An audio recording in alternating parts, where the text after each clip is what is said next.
시청자 여러분 안녕하십니까? 가장 빠른 종합 뉴스큐 시작합니다. 고 박원순 시장을 성추행 혐의로 고소한 고소인이 오늘 오전 경찰에 출석해 조사를 받고 있습니다. 2차 가해에 관한 고소인 조사입니다. 네, 잠시 뒤에 법률 전문가와 함께 2차 피해와 향후 쟁점 등에 대해서 자세히 짚어보도록 하겠습니다. 먼저 오늘의 주요 뉴스부터 보시겠습니다. 박원순 전 서울시장을 고소한 전 비서가 가짜 고소장 등을 유포한 누리꾼들을 추가로 고소한 데 이어 오늘 경찰 조사를 받고 있습니다. 경찰은 박 전 시장의 휴대전화를 확보해 포렌식 작업을 준비하고 있습니다. 국내 코로나19 신규 확진자가 사흘 만에 30명대로 떨어졌습니다. 광주에서는 17일 만에 지역사회 감염 환자가 발생하지 않았습니다. 방역당국은 최근 2주간 동시다발적 집단 감염이 크게 줄었다고 진단했습니다. 검언 유착 의혹과 관련해 한동훈 검사장과 이동재 전 채널A 기자의 기소 여부 등을 판단할 검찰수사심의위원회가 오는 24일 열립니다. 진통을 겪고 있는 검찰 수사의 중요한 분수령이 될 전망입니다. 최근 현직 교사가 학교 화장실에 몰래카메라를 설치하는 사건이 잇따라 일어나자 교육부가 전국의 모든 초중고등학교를 대상으로 몰래카메라 설치 여부를 조사하기로 했습니다. YTN 보도를 통해 거액의 리베이트를 챙긴 의혹이 제기된 어린이집 위탁 운영 업체가 음악 특강 수강료의 4분의 3까지 받아 챙긴 것으로 드러났습니다. 경찰은 횡령과 사기 정황을 포착해 수사에 나섰습니다.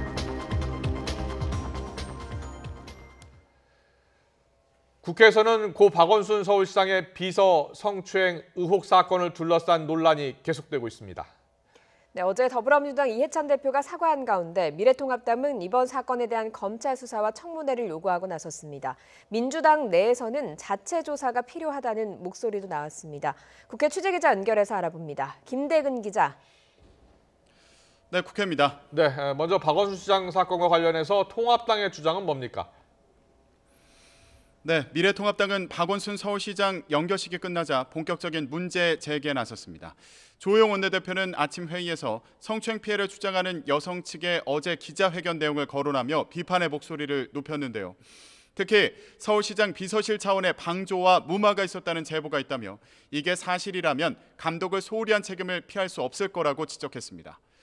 성추행 고소 사실이 박원순 시장에게 전달됐다는 의혹과 관련해서는 고소장을 접수한 서울지방경찰청이 수사 대상으로 전락했다고 목소리를 높였는데요.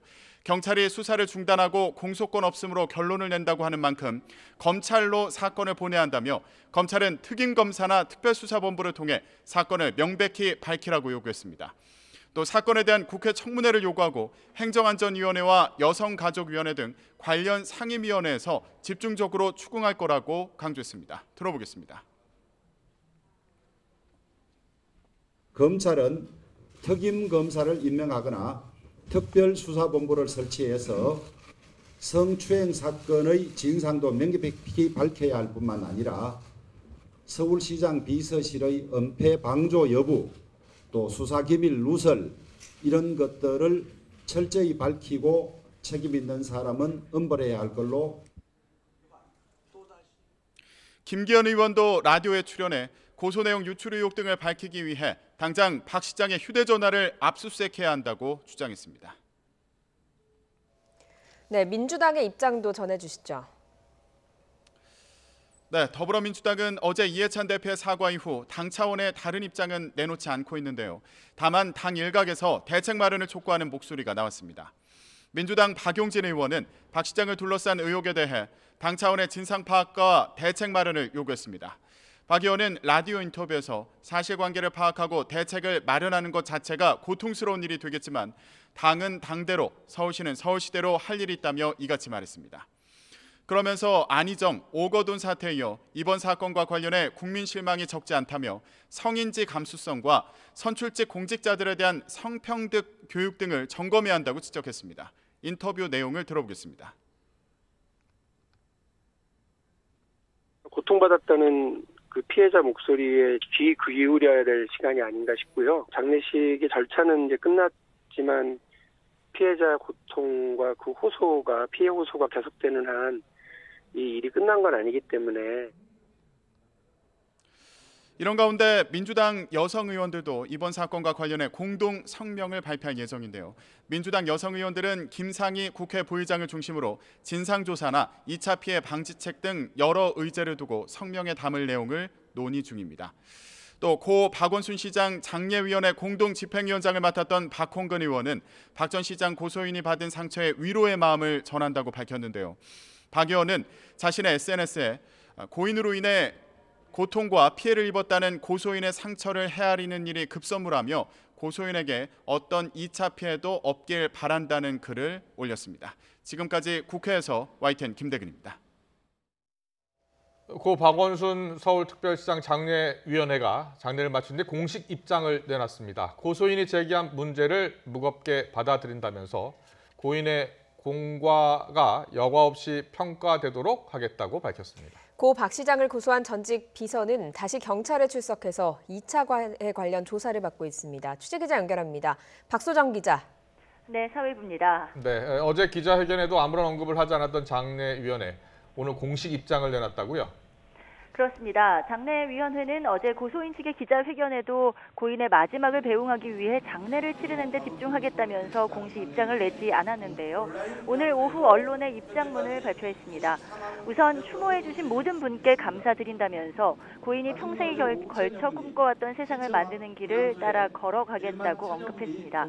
그러면서 기자회견을 통해 피해 호소인이 제기한 문제도 무겁게 받아들인다며 고인의 공과 과가 여과 없이 있는 그대로 평가되도록 노력하겠다고도 덧붙였습니다. 고소인 측의 회견에 대한 입장을 처음 밝힌 겁니다. 이런 가운데 고소인은 오늘 경찰에 출석해 두 번째 조사를 받았습니다. 서울지방경찰청은 오늘 오전 전 비서 A씨를 불러 조사했다고 밝혔습니다. 앞서 A씨 변호인은 인터넷에서 고소장이라고 떠돌아다니는 문건 안에 사실상 피해자를 특정할 수 있는 부분이 있다면서 해당 문건을 유포한 자들에 대해 수사해 처벌해달라는 고소장을 냈습니다. 경찰 관계자는 법과 원칙에 따라 엄중 조치하겠다고 설명했습니다. 네, 경찰이 박 시장의 휴대전화를 디지털 포렌식으로 분석하기로 했다고요? 그렇습니다. 경찰이 조만간 박원순 시장이 사용하던 휴대전화를 디지털 포렌식으로 분석하겠다고 밝혔습니다. 정확한 사망 경위를 밝히는 게 목적입니다. 박 시장이 사용하던 휴대전화는 사망 전의 행적을 담고 있을 수 있어서 중요한 단서로 꼽혀왔습니다. 현재 경찰은 박 시장이 숨진 장소에서 나온 휴대전화 한 대를 보관하고 있는데요. 기종은 신형 아이폰으로 전해졌고 비밀번호 해제 작업은 경찰청 디지털 포렌식 팀에서 맡기로 했습니다. 경찰 관계자는 타살 혐의점은 없어 보이지만 사회적 관심이 집중된 사안이라 분석에 들어간다고 설명했습니다. 또 박 시장의 발인이 어제 엄수된 점을 고려해 며칠 시간을 두고 유족과 협의해 일정을 조율하겠다고 덧붙였습니다. 다만 이번 포렌식 작업은 성추행 의혹을 둘러싼 내용과는 전혀 관련이 없고 사망 경위를 밝히기 위한 것이라고 선을 그었습니다.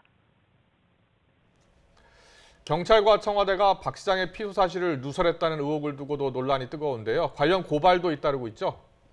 그렇습니다. 한 시민단체는 오늘 박 시장에게 피소 사실을 알렸다는 의혹을 받는 경찰과 청와대 관계자 등을 공무상 비밀 누설 혐의로 수사해달라며 대검찰청에 고발장을 냈습니다. 앞서 고소인 측은 고소와 동시에 피고소인에게 수사 상황이 전달됐다며 피소 사실의 유출 가능성을 제기했는데요. 이에 대해 경찰은 청와대에는 보고했지만 서울시나 박 시장에게 알린 적은 없다고 의혹을 부인했습니다. 청와대 관계자도 대통령 비서실장 규정상 각종 사건 사고는 보고받게 돼 있어 보고는 받았다고 인정을 했지만 박 시장에게 관련 내용을 통보한 사실은 전혀 없다고 반박했습니다. 서울시도 피소 사실을 아예 몰랐다는 입장입니다. 이렇게 진실 공방으로 이어지는 상황에서 정보 유출과 관련한 수사가 이루어질지도 관심입니다. 지금까지 사회부에서 YTN 박소정입니다. 네, 고 박원순 전 시장의 성추행 혐의 사건, 어제 고소인 측에서 기자회견을 하면서 파문이 커지고 있는데요. 또 고소인 측이 어제 2차 가해 행위에 대해 고소장을 제출함에 따라 경찰이 오늘 먼저 고소인을 불러 지금 조사하고 있습니다. 2차 가해 행위에 대한 경찰의 수사와 함께 또 처벌 수위, 진실규명을 위한 앞으로의 쟁점 등에 대해서 짚어보도록 하겠습니다. 손수호 변호사 나와 있습니다. 어서 오십시오. 예. 오늘 이제 고소인이 지난 8일에 이어서 두 번째 출석한 겁니다. 그런데 네. 이번 출석은 2차 가해 행위로 이제 고소를 했고 그 고소인 조사가 지금 이루어지고 있는 거죠? 그렇습니다. 예. 박원순 전 시장이 세상을 떠남으로 인해서 예. 이제 박원순 전 시장에 대한 고소 사건 수사는 일단 중단된 상태로 보이고요. 예. 오늘 조사는 고소인이 자신에 대한 명예훼손성 발언 또는 SNS 글 게재 네. 등에 대한 문제 제기를 한 것입니다. 예. 따라서 그에 대한 고소인 진술이 이루어지고 있습니다. 예. 네. 그 가해 행위를 한 사람들도 특정이 돼 있지 않겠습니까? 이런 사람들에 대한 조사도 이루어지게 되는 거죠. 그럴 가능성이 있는 것이죠. 그런데 대부분의 경우에 이렇게 예. SNS에 글을 올린 것들을 문제 삼을 때는 그 글을 쓴 사람의 어떤 신상 정보를 전부 다 알고 고소하는 경우는 그렇게 많지 않아요. 예. 예. 따라서 성명이나 뭐 전화번호, 주민등록번호, 주소 등을 다 아는 경우가 아니라 네. 아이디나 대화명, 기타 이런 것들만 가지고 고소하는 경우도 많이 있습니다. 예. 따라서 경찰 입장에서는 그 고소건이 수사할 만한 사항이 된다라고 판단하면 그 글을 쓴 사람이 누군지부터 파악을 해야 됩니다. 그래서 신원이 파악되면 또 한 명 한 명 부르기에는 수사 현실상 적합하지 않기 때문에 어느 정도 수사가 진행된 후에 소환이 이루어지지 않을까 생각합니다. 네. 신원 파악은 어렵지 않습니까? 어떻습니까?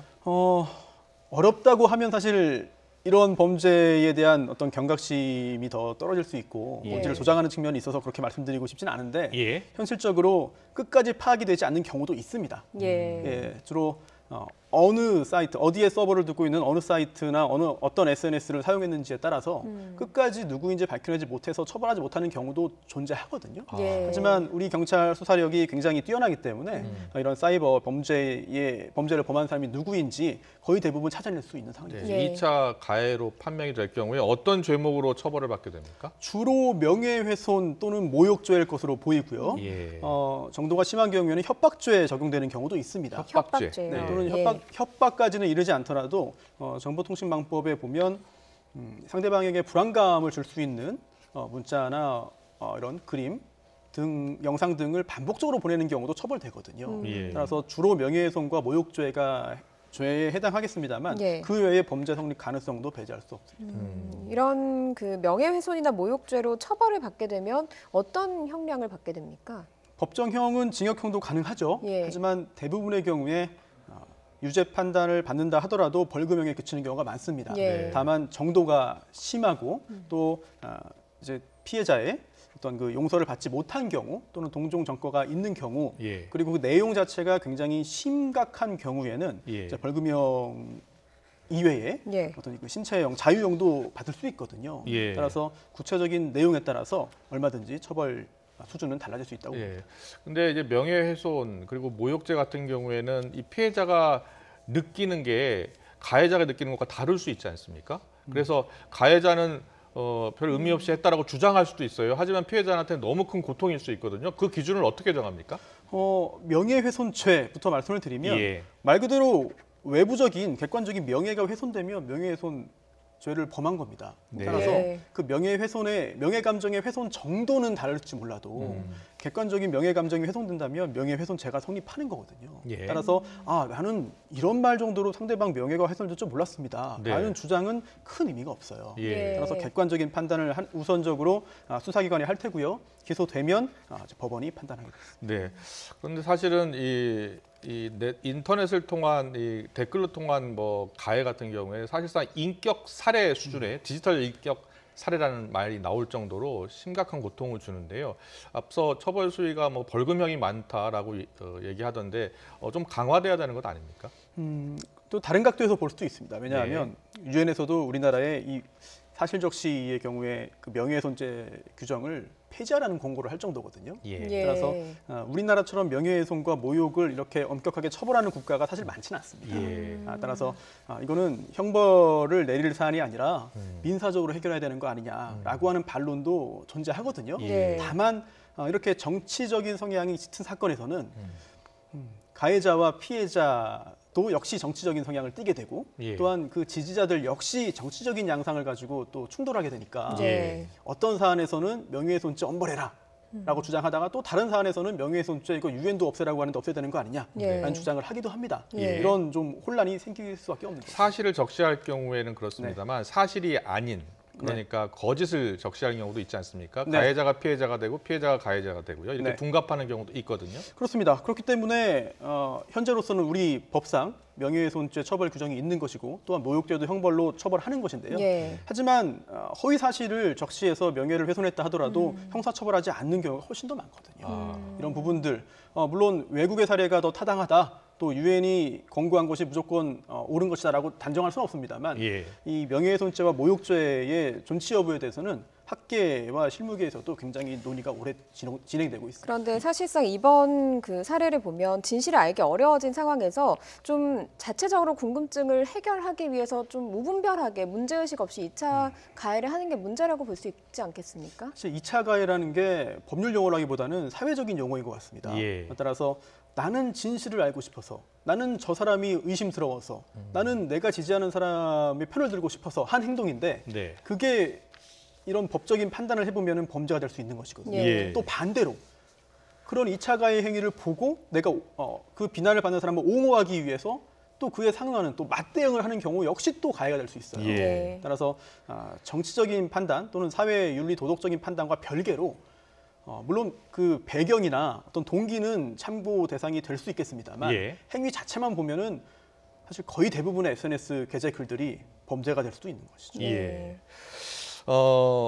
이 무기명 댓글뿐만이 아닙니다. 지금 공직자들의 발언도 최근에 지금 예. 논란이 되고 있는데요. 발언 내용 잠깐 보시겠습니다.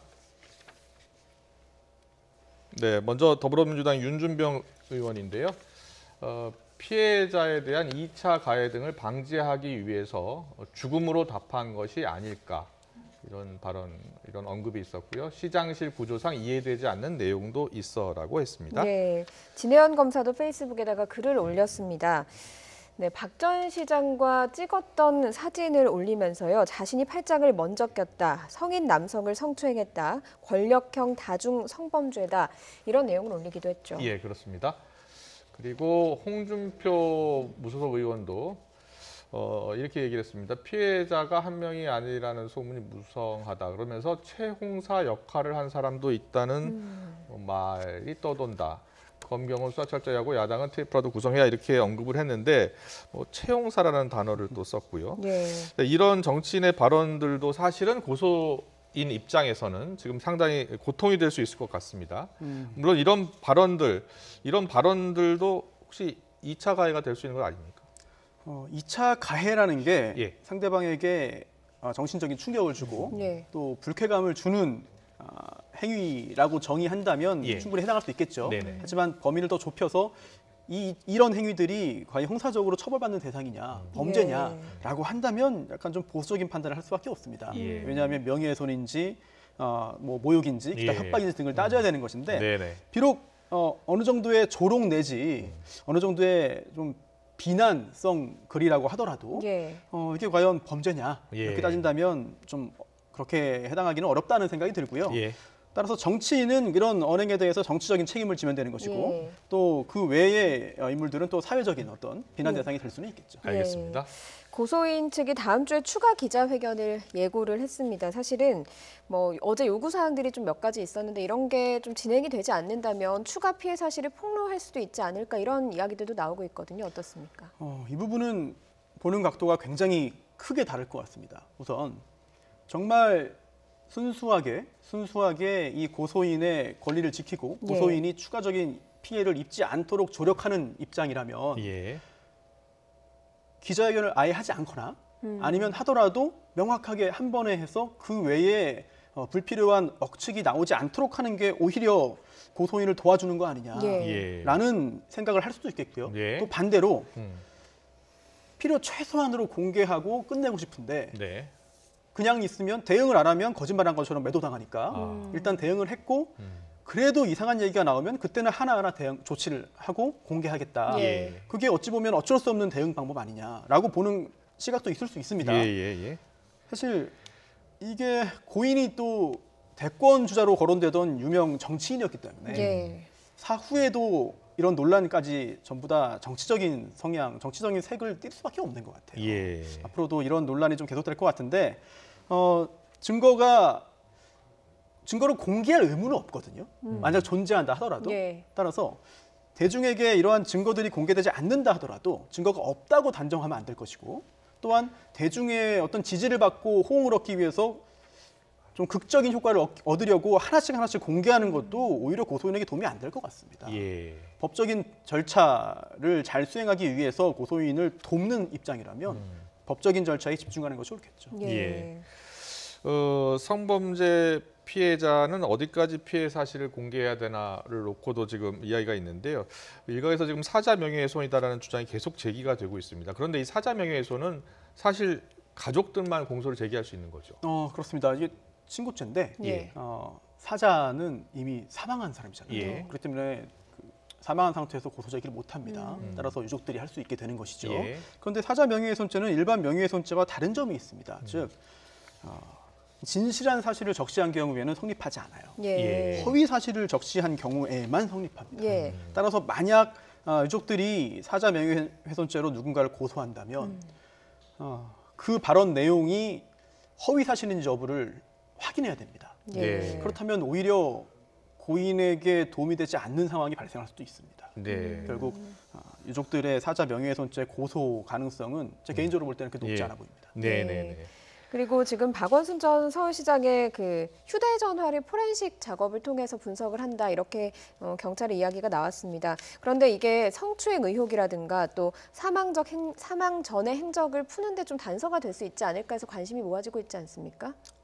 상당한 정보를 담고 있지 않을까라는 예. 생각이 듭니다. 예. 그리고 검찰이 조금 전에 이제 언론사에 보낸 그 내용들을 보면은요. 네. 변사 관련된 내용으로 일단 한정을 하고 있어요. 예. 공식적으로는 예. 당연히 그래야 되는 것이고. 네. 그런데 그 휴대전화의 내용을 다 확인하면 네. 사실 변사와 직접 관련이 없는 추가적인 내용도 드러날 수밖에 없거든요. 물론 예. 유족의 그 법률 대리인이 변호사가 입회해서 변사와 관련 없으니까 이 부분은 빼달라라고 예. 하는 요구를 할 수는 있습니다만 포렌식 과정에서 예. 그렇다 하더라도 복원하고 그 내용을 걸러내는 과정은 함께 진행하거든요. 예. 그렇다면 그 내용을 확인하는 사람이 생길 거고 더군다나 이제 검찰 관계자가 되겠죠. 그렇다면 추후에 공식적으로 확인은 안 되겠습니다만 네. 다른 수사의 어떤 간접적인 또는 예. 비공식적인 단서로 작용할 수도 있습니다. 예. 그 다른 수사라고 하면요. 지금 고소인 측이 어제 기자회견을 하면서 이 고소 사실이 박원순 시장 측에 유출된 정황이 있다라고 주장을 했습니다. 네. 그런데 이와 관련해서 청와대와 경찰은 이제 모두 부인하고 있고요. 누군가가 이를 고발한다면 수사가 이루어지지 않겠습니까? 가능성이 있는 것이죠. 예. 우선 조금 전에 그 휴대전화 포렌식 관련해서는 예. 변사 관련해서 조사를 한다고 했잖아요. 예. 근데 약간 좀 의문이 생기는 거는 스스로 목숨을 끊었음에 의문의 여지가 없어서 합의하에 부검도 안 했습니다. 예. 그런데 지금 와서 변사 관련해서 내막을 확인하려고 이렇게 휴대전화를 확인한다? 예. 이 부분은 저는 약간 좀 납득이 되지 않고요. 예. 검찰의 입장이 네. 뭐 순수한 조치라고 믿습니다만, 그리고 지금 공범이 존재하는가? 네. 즉 고인이 성범죄를 저질렀다고 가정한다면 예. 그 부분에 있어서 공범이 있다. 네. 또는 누군가 적절한 조치를 취하지 않고 직무를 유기했다. 네. 서울시 공무원 등에 대한 고발 이런 수사가 가능하겠고요. 물론 실제로 그런 일이 있었는지는 현재로서는 알 수가 없습니다. 네. 또 두 번째로는 고소한 후에 정보가 어디선가 흘러나갔다. 네. 그래서 이런 일이 생긴 거 아니냐. 그렇다면 혹시 그 정보 유출 관련해서 범죄 성립 가능성이 생기기 때문에 그 네. 부분도 수사할 가능성이 있습니다. 예. 그런데 이 정보 유출은 지금 경찰도 아니라고 하고 청와대도 아니라고 하거든요. 예. 그렇다면 그 말들이 거짓말인지 아니면 경찰과 청와대 모두 공식적으로는 이렇게 정보를 흘려준 게 아닙니다만 그 공무원 중에 개인 자격으로 개인이 예. 유출했을 가능성도 있는 것이고 예. 또는 이거는 가정입니다. 모든 예. 가능성을 봐야 되기 때문에 예. 언론사를 통해서 나갔을 가능성도 배제할 수는 없습니다. 예. 왜냐하면 그날도 언론 보도를 준비했다는 이야기들이 있기 때문에요. 그리고 또 고소인을 돕기 위해서 노력하는 여러 사람들이 있었는데 뭐 직접적으로 도와주는 그분들은 아니겠습니다만 간접적으로 관련되어 있는 쪽에서 정보가 새어나갔을 수도 있습니다. 네. 따라서 만약 수사가 진행된다면 도대체 어디서 정보가 흘러나갔는가, 예. 흘러나갔다면 그리고 그 정보가 흘러나간 곳을 찾더라도 그 사람이 한 행동이 범죄인지는 여러 가지 또 변수가 있어요. 예. 네. 정말 공무원인가, 또 공무원이 정말 비밀을 유출한 게 맞는 것인가 예. 등등을 확인해야 됩니다. 예. 또 그 외에도 뭐 서울시의 뭐 감찰이라든지 또 네. 감사원 감사 등등 뭐 이렇게 진상조사 가능성은 여러 가지가 남아 있죠. 예. 서울시와 관련해서는요, 지금 고소인이 수차례 이제 성추행으로 인한 고통을 호소를 했고요. 그리고 다른 부서로 전보를 요청을 했었는데 상급자들이 사실상 거부했다는 겁니다. 그래서 이게 혹시 성추행 방조나 무마에 해당해서 조사를 받아야 되는 거 아니냐 이런 주장도 있습니다. 우선 지금 고인이 된 박원순 전 시장에 대한 수사 여부를 놓고도 예. 굉장히 좀 의견이 다르거든요, 많이. 예. 우선 보면은 지금 사망했기 때문에 공소권 없음 불기소 처분이 나올 수밖에 없습니다. 예. 그래서 이런 경우에 고소인 측에서는 처벌을 할 수 없다 하더라도 진실 규명을 위한 수사를 해야 되는 거 아니냐, 할 수 있다는 입장이에요. 예. 네. 그런데 이 수사의 목적이 무엇인지를 봐야 될 것 같습니다. 아. 정치적인 어떤 색을 다 배제하고 예. 수사라는 게 공소 제기를 위해서 범인을 찾아내고 증거를 수집하는 거거든요. 예. 즉, 이 범죄 혐의 유무를 명확히 해서 공소 제기와 유지 여부를 판단하기 위한 겁니다. 예. 그런데 필연적으로 이 수사라는 거는 예. 누군가의 권리, 기본권을 제한 또는 침해할 수밖에 없어요. 예. 따라서 요건을 갖춘 경우에만 할 수 있습니다. 그럼 수사의 요건이 뭐냐, 조건이 뭐냐? 첫 번째가 필요성입니다. 수사의 필요성이 있어야 돼요. 즉 주관적인 혐의가 있고 소송 조건 구비 가능성이 있어야 됩니다. 예. 그런데 이미 박원순 전 시장은 사망했습니다. 즉 기소할 수 없고 예. 유죄 판결도 내릴 수 없어요. 예. 예. 그렇다면 좁은 의미에서의 수사는 박원순 전 시장에 대한 수사는 불가능한 게 맞습니다. 물론 그런 수사가 이루어져야 한다는 희망을 이야기를 할 수는 있지만 예. 과연 가능한가라고 묻는다면 현행법상 불가능하다는 입장, 그런 생각이 들고요. 예. 예. 다만 이게 이 사건의 진실을 묻자, 이 사건의 진상을 확인할 수 없다는 의미는 아닙니다. 왜냐하면 조금 전에 말씀드린 대로 공범에 대한 수사, 예. 공범 여부에 대한 수사, 또는 뭐 정보 유출 여부에 대한 수사, 그 외에도 행정기관 차원에서의 어떤 여러 가지 조사가 가능하겠고요. 예. 네. 또는 민사소송을 제기해서 손해배상 청구를 해서 이제 법정에서 시시비비를 가릴 수도 있습니다. 예. 또는 여성단체들을 비롯한 시민사회단체 차원에서의 진상규명 노력과 압력도 가능하거든요. 네. 따라서 박원순 전 시장을 이제 대상으로 하는 수사는 불가능하다고 생각되지만 예. 그 외에 여러 가지 조치와 절차들은 가능하기 때문에 좀 간접적으로는 이 사건의 진상이 드러날 가능성이 무엇이 진실인지 드러날 가능성이 높다는 예. 근데 일각에서는 경찰이 관행적으로 공소권 없음으로 송치를 하더라도 검찰 수사가 불가능한 건 아니다라는 법조계의 주장도 있긴 하더라고요. 그런 부분에 대해서는 어떻게 생각을 하시는지요? 네, 그래서 법조계 내에서도 이게 의견이 많이 엇갈리고 예. 있습니다. 즉 그동안 피고소인, 피고발인 또는 피의자가 이제 사망해서 더 이상 처벌할 수 없게 되면 결국 수사도 더 이상 진행을 하지 않았습니다. 예. 그런데 그게 일각에서는 예. 그동안 그렇게 해왔던 거지 그렇게 하지 말라는 규정은 없다. 아. 그렇기 때문에 이번 건 같은 경우는 해야 된다, 할 예. 수 있다는 주장을 하는 것이고요. 네. 또 반대 측에서는 수사라고 하는 거는 특별히 할 수 있다고 한 경우에만 할 수 있는 것이지 예. 하지 못한다는 규정이 없다고 해서 다 할 수 있다는 건 아니다. 왜냐하면 수사의 기본적인 성격은 누군가의 권리를 침해할 수 있는 것이고 네. 따라서 수사 조건을 갖춘 경우에 한해서 엄격하게 하는 것이고 예. 그 외의 경우에 수사를 할 경우에는 수사권 남용이 된다는 거거든요. 예. 법조계 내에서도 의견이 엇갈리는데 예. 글쎄요. 과연 이게 뭐 정치적, 도덕적, 사회적 평가를 배제하고 네. 법률 규정만 본 해석이 무엇인지는 많은 분들 생각이 좀 다를 예. 것 같습니다. 예. 그리고요, 야당에서는 지금 뭐 국정조사 특검을 통해서라도 진상을 규명해야 된다라는 주장을 펴고 있습니다. 뭐 국정조사 특검으로 여당하고 합의가 돼야 되기 때문에 국정조사 특검을 만약에 한다면 진상규명 수사가 다시 진행될 수 있는 겁니까? 특검은 특검법을 발의해서 특검법이 통과되어야 합니다. 예. 그리고 국정조사 역시 국회 내에서 합의가 이루어져야 되거든요. 네. 현재의 의석 구조상 더욱더 그렇죠. 결국 국정조사나 특검은 정치권에서 이제 절차를 진행해야 하는 것이기 예. 때문에 네. 과연 어느 정도 현실적인 가능성이 있을지는 글쎄요, 법적인 문제는 아닌 것 같습니다. 예. 네, 알겠습니다. 오늘 말씀 여기까지 듣도록 하겠습니다. 지금까지 손수호 변호사와 함께 자세히 알아봤습니다. 잘 들었습니다.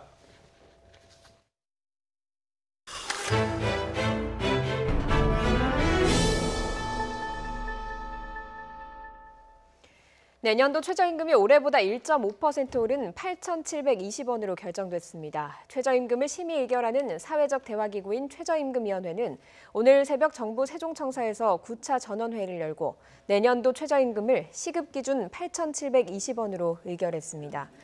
이는 올해 최저임금보다 130원, 1.5% 많은 금액입니다. 내년도 최저임금 인상률 1.5%는 국내 최저임금 제도를 처음 시행한 1988년 이후 가장 낮은 수치입니다.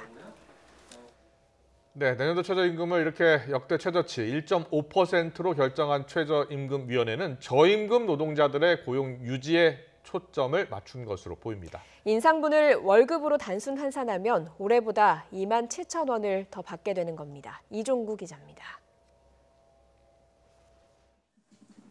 내년도 최저임금 심의는 지난달 11일 1차 전원회의를 시작한 뒤 한 달여 만에 마무리됐습니다. 경영계는 줄곧 코로나19 사태 속 중소기업과 소상공인의 인건비 부담을 이유로 삭감 또는 동결을 주장했습니다. 반면 노동계는 최저임금은 저임금 노동자 보호를 위한 사회 안전망이라며 최대 25% 인상을 요구하기도 했습니다. 지루한 협상 끝에 최종 담판에 나섰지만 민주노총 소속 근로자위원 4명은 회의에 불참했습니다. 또 한국노총 추천 근로자위원 5명과 사용자위원 2명은 회의 도중 퇴장했습니다. 결국 내년도 최저임금 인상률은 파행 끝에 공익위원들이 낸 1.5%로 결정됐습니다. 최저임금 10,000원 공약을 냈던 문재인 정부 들어 최저임금은 지난 2018년 16.4%, 2019년 10.9%, 2020년 2.9% 올랐습니다. 이번 1.5% 인상은 IMF 때보다 낮습니다. 그런데 취업자 감소폭을 보면 코로나19 사태 첫 3개월은 87만 명, IMF 외환위기 첫 3개월엔 103만 명입니다. 특히 코로나19 사태의 고용 충격은 비정규직과 일용직 등 취약계층에 집중되고 있습니다. 최저임금위원회는 인상률을 최소화하는 게 저임금 노동자의 고용 유지에 실질적인 효과가 있다고 판단한 것으로 보입니다. 내년에 임금을 올려야 하는 노동자는 93만에서 408만 명으로 추정되고 월급으로 환산하면 27,000원 더 받는 셈입니다. YTN 이종구입니다. 내년 최저임금 인상 결정에 대해 경영계는 동결을 바랐는데도 결국 소폭 올라서 기업의 부담이 클 것으로 우려했습니다. 그렇지만 역대 최저 인상 폭이라는 점에서 대체로 아쉬워도 수용하겠다는 입장을 보였습니다. 이광엽 기자의 보도입니다. 내년 최저임금을 놓고 경영계를 대표하는 사용자위원 측은 심의 막판까지 절박한 경제 현실을 호소했습니다. 최저임금이 최근 3년 동안 33% 가까이 가파르게 올랐기 때문에 코로나19로 인한 경제 위기를 극복하기 위해서는 내년엔 인건비 부담을 낮춰야 한다고 주장했습니다. 중소기업과 소상공인들은 대출금과 정부 지원금으로 하루하루를 간신히 버텨나가고 있습니다. 우리 저임금 근로자들도 마찬가지로 일자리가 언제 사라질지 모른다는 그런 불안감 속에 힘겨워하고 있습니다. 난항 속에 결국 최저임금이 역대 최저치인 1.5%, 130원 오른 8,720원으로 결정되자 경영자 총협회는 먼저 사과의 뜻을 표명했습니다. 올해 마이너스 성장이 불가피하기 때문에 최소한 동결됐어야 한다는 입장을 거듭 강조한 겁니다.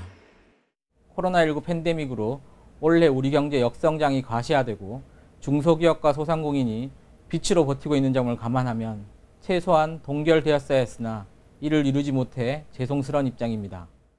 전국경제연합회는 최저임금 인상에 따라 청년층, 임시일용직 근로자의 취업난과 고용 불안이 가중될 수밖에 없다고 우려했습니다. 중소기업 중앙회는 최저임금 인상에 대해 아쉬움을 나타내면서도 최저임금법을 준수하고 고용 유지 노력에 최선을 다할 것이라고 밝혔습니다. 소상공인연합회는 주휴수당이 의무화된 것까지 포함하면 최저임금이 최근 3년간 50% 가까이 올랐다고 주장하면서도 아쉬움은 있지만 수용한다고 밝혔습니다. 경총은 이번 최저임금 심의에서도 극심한 노사 갈등이 드러났다면서 앞으로는 우리 경제가 감당할 수 있는 합리적 수치를 정부와 공익위원이 책임지고 결정하는 방식으로 전면 개편되어야 한다고 요구했습니다. YTN 이광현입니다. 문재인 대통령이 코로나19 위기를 극복하기 위한 한국판 뉴딜의 청사진을 제시했습니다. 오늘 2025년까지 160조 원을 투입해 일자리 190만 개를 창출하겠다고 발표했습니다. 문 대통령은 한국판 뉴딜이 선도국가로 도약하기 위한 대전환의 출발점이 될 거라고 의미를 부여했습니다. 취재기자 연결합니다. 신호 기자. 네, 청와대입니다. 네, 문 대통령이 코로나19 위기 극복을 위한 한국판 뉴딜 구상을 밝힌 게 지난 4월인데요. 오늘 종합계획을 제시했죠. 네, 문재인 대통령이 한국판 뉴딜 구상을 처음 언급한 지 80여일 만에 종합계획을 직접 발표했습니다. 이 문 대통령은 오늘 청와대 영빈관에서 노사와 여당 그리고 정부가 한자리에 모인 가운데 한국판 뉴딜 대국민 보고대회를 열었습니다. 먼저 한국판 뉴딜은 이 대한민국을 선도형 경제, 저탄소 경제, 포용 사회로 근본적으로 바꾸는 대전환의 시작이라는 의미를 부여했습니다. 문 대통령 발언 듣겠습니다. 한국판 뉴딜 종합계획은 대한민국 대전환의 시작입니다. 세계를 선도하는 나라로 도약하는 출발점입니다. 네, 튼튼한 고용과 사회 안전망을 토대로 여기에다 디지털과 그린 뉴딜을 두 축으로 세워서 이 세계사적 흐름을 앞서 나가는 선도국가로 나아가기 위한 국가 발전 전략이라고 소개했습니다. 그러면서 한국판 뉴딜에 오는 2025년까지 160조 원을 투입해서 일자리 190만 개, 현 정부 임기인 2022년까지는 68조 원을 투입해서 일자리 89만 개를 만들겠다고 설명했는데요. 국민이 체감할 수 있는 변화, 눈으로 확인할 수 있는 변화를 임기 내에 만들겠다고 반복해서 강조했습니다. 네, 한국판 뉴딜의 대표 사업 10가지도 공개됐죠. 네, 그렇습니다. 한국판 뉴딜의 대표적인 분야는 이 디지털과 그린 뉴딜 산업 그리고 고용 사회 안전망 강화입니다. 이 네이버의 한성숙 대표와 정의선 현대차그룹 수석 부회장이 각각 디지털과 그린 뉴딜의 대표 기업으로 직접 발표에 나서기로 했습니다. 이 문 대통령은 디지털 뉴딜을 통해 우리의 디지털 역량을 전 산업 분야에 결합시키면 선도형 경제로 거듭날 수 있다고 밝혔고요. 기후 위기에 선제적으로 대응하는 그린 뉴딜은 삶의 질과 산업 경쟁력을 동시에 높이면서 일자리도 창출할 것으로 기대했습니다. 이 정부가 선정한 10가지 대표 사업도 처음으로 공개됐습니다. 이 디지털 뉴딜에서는 데이터댐, 지능형 정부, 스마트 의료 구축 사업, 그리고 그린 뉴딜에서는 그린 리모델링과 그린 에너지, 친환경 미래 모빌리티, 그리고 디지털과 그린 융복합 사업으로는 그린 스마트 스쿨, 그리고 산업단지, 디지털 트윈, 그리고 국민안전 SOC 디지털화 등을 제시했습니다. 문 대통령은 한국판 뉴딜이 대한민국의 새로운 사회 계약이기도 하다면서 이 고용, 사회 안전망을 두텁게 해서 위기 때마다 불평등이 심화된다는 공식을 반드시 깨겠다고도 강조했습니다. 이미 밝혔던 전국민 고용 안전망 단계적 확대에다가 이 부양 의무자 기준 2022년까지 완전 폐지, 그리고 아프면 쉴 수 있는 상병수당 도입도 추진합니다. 또 한국판 뉴딜이 현 정부를 넘어 다음 정부로도 이어져서 발전해 나갈 것이라면서 이번 발표가 대한민국 대전환의 시작이자 출발점이라고 강조했습니다. 지금까지 청와대에서 YTN 신호입니다. 대표적인 안전자산으로 꼽히는 금 가격이 오전에 한국거래소 금시장에서 장중 역대 최고치를 경신했습니다. 거래소에 따르면 오늘 개장 초 KRX 금시장에서 1kg짜리 금 현물의 1g당 가격은 어제보다 0.23% 오른 7만 60원에 거래됐습니다. 2014년 3월 거래소 금시장 개설 이후 장중 최고가를 갈아치웠습니다. 서울 뉴타운 아파트를 분양받으면 입주 시점에 분양가의 75%, 평균 액수로는 4억 2천만 원가량의 시세 차익을 볼 수 있다는 분석이 나왔습니다. 부동산 전문조사업체 리얼투데이가 국토교통부 실거래가 공개 시스템을 토대로 올해 상반기 입주한 서울 뉴타운 아파트 9개 단지 71건의 분양권과 입주권 거래를 분석한 결과 입주할 당시의 매매 실거래가는 평균 9억 8천여만 원으로 조사됐습니다. 이는 해당 단지 평균 분양가 5억 6천여만 원보다 4억 1,600여만 원이 상승한 겁니다. 더불어민주당은 70 부동산 대책 절세 방안으로 다주택자가 주택 매각보다 증여를 택할 거란 전망에 대해서 증여 시 취득세 인상 등 추가 조치를 강구하겠다고 밝혔습니다. 김태년 원내대표는 원내대책회의에서 시장 상황을 예의주시하겠다며 이같이 말했습니다. 그러면서 70 부동산 대책은 투기를 반드시 뿌리 뽑겠다는 것이라며 양도소득세 인상을 내년 6월 1일까지 유예한 건 그 전에 실거주 외에 주택을 팔라는 강력한 권고라고 설명했습니다. 검언 유착 의혹 사건과 관련한 검찰 수사심의위원회가 오는 24일 열립니다. 대검찰청은 오는 24일 오후 2시 검찰 수사심의위를 소집하기로 했다고 사건 관계인들에게 통보했습니다. 취재기자 연결합니다. 홍성욱 기자. 네, 대검찰청입니다. 대검찰청과 서울중앙지검 수사팀이 정면 충돌했던 검언 유착 의혹 사건. 오는 24일 수사심의위원회가 소집된다고요? 네, 그렇습니다. 대검찰청이 다음 주 금요일인 오는 24일 오후 2시 검언 유착 의혹 사건과 관련한 검찰 수사심의위원회를 개최하기로 했습니다. 장소는 대검찰청 15층 회의실입니다. 대검은 검언 유착 의혹 폭로 당사자인 이철 전 밸류 인베스트 코리아 대표 측과 이동재 전 채널A 기자, 한동훈 검사장 측에게 각각 수사심의 개최 사실과 함께 의견서를 내라고 통보했습니다. 심의는 양창수 위원장과 무작위 추첨으로 선정된 법조계와 학계, 시민단체 등 사회 각 분야 외부 전문가 15명으로 구성됩니다. 의견서를 토대로 검언 유착 의혹 당사자인 채널A 이전 기자와 한 검사장 등을 기소하는 게 타당한지 등을 논의하게 됩니다. 심의위에는 사건 당사자나 변호인들이 출석해 의견 진술을 하고 질의응답도 하는데요. 채널A 이전 기자 측은 본인이 변호인과 함께 직접 참여해 강요미수 혐의가 성립될 수 없다는 점을 설명할 예정이라고 밝혔고, 한 검사장 측도 본인이 직접 참석해 의견 진술을 하는 방안을 긍정적으로 검토하고 있다고 설명했습니다. 이철 전 대표와 별도로 이전 기자도 수사의 적정성 등에 관해 외부 판단을 구하겠다며 수사심의를 요청했지만 검찰심의위원회는 받아들이지 않았습니다. 이미 예정된 심의 소집으로 충분히 의견을 개진할 수 있다는 게 이유였습니다. 또 다른 유착 당사자로 지목된 한동훈 검사장도 최근 수사 공정성을 문제 삼으며 다시 별도의 수사심의 소집을 요청했습니다. 이외에도 검언 유착 의혹 고발인인 민주언론시민연합과 제보자를 권언 유착 의혹으로 고발한 법치주의 바로 세우기 행동연대도 각각 별도로 심의 소집을 요청해둔 상태입니다. 이 한 사건에 무려 5건이나 심의 소집이 요청된 건데 중복심사나 요건 부족 등의 이유로 대부분 받아들여지진 않을 것으로 보입니다. 지금까지 대검찰청에서 YTN 홍서욱입니다. 운전기사 등 직원을 상습 폭행한 혐의로 재판에 넘겨진 고 한진그룹 조양호 회장의 부인 이명희 씨가 1심에서 징역형의 집행유예를 선고받았습니다. 서울중앙지방법원은 이명희 씨에게 징역 2년에 집행유예 3년을 선고하고 80시간의 사회봉사를 명령했습니다. 재판부는 이 씨가 영향력 아래에 있는 피해자에게 상습적으로 폭행과 폭언을 해 죄질이 가볍지 않고 피해자가 겪은 자괴감도 상당했을 것이라고 판시했습니다. 다만 이 씨가 본인의 책임을 인정하고 범행 대부분을 인정하는 점, 피해자들 모두와 합의했고 이들이 더는 처벌을 원하지 않는 점 등을 고려했다고 설명했습니다. 이재명 경기도지사의 지사직 유지 여부가 결정되는 허위사실 공표 혐의 상고심 선고가 TV와 유튜브로 생중계됩니다. 대법원은 모레 오후 2시에 열리는 이 지사의 직권남용과 허위사실 공표 혐의 상고심을 TV와 대법원 유튜브 채널에서 생중계하도록 허가했습니다. 이 지사는 지난 2012년 6월 보건소장 등에게 친형을 정신병원에 강제 입원시키도록 지시하고 지방선거를 앞두고 열린 토론회 등에서 허위 발언을 한 혐의로 재판에 넘겨졌습니다.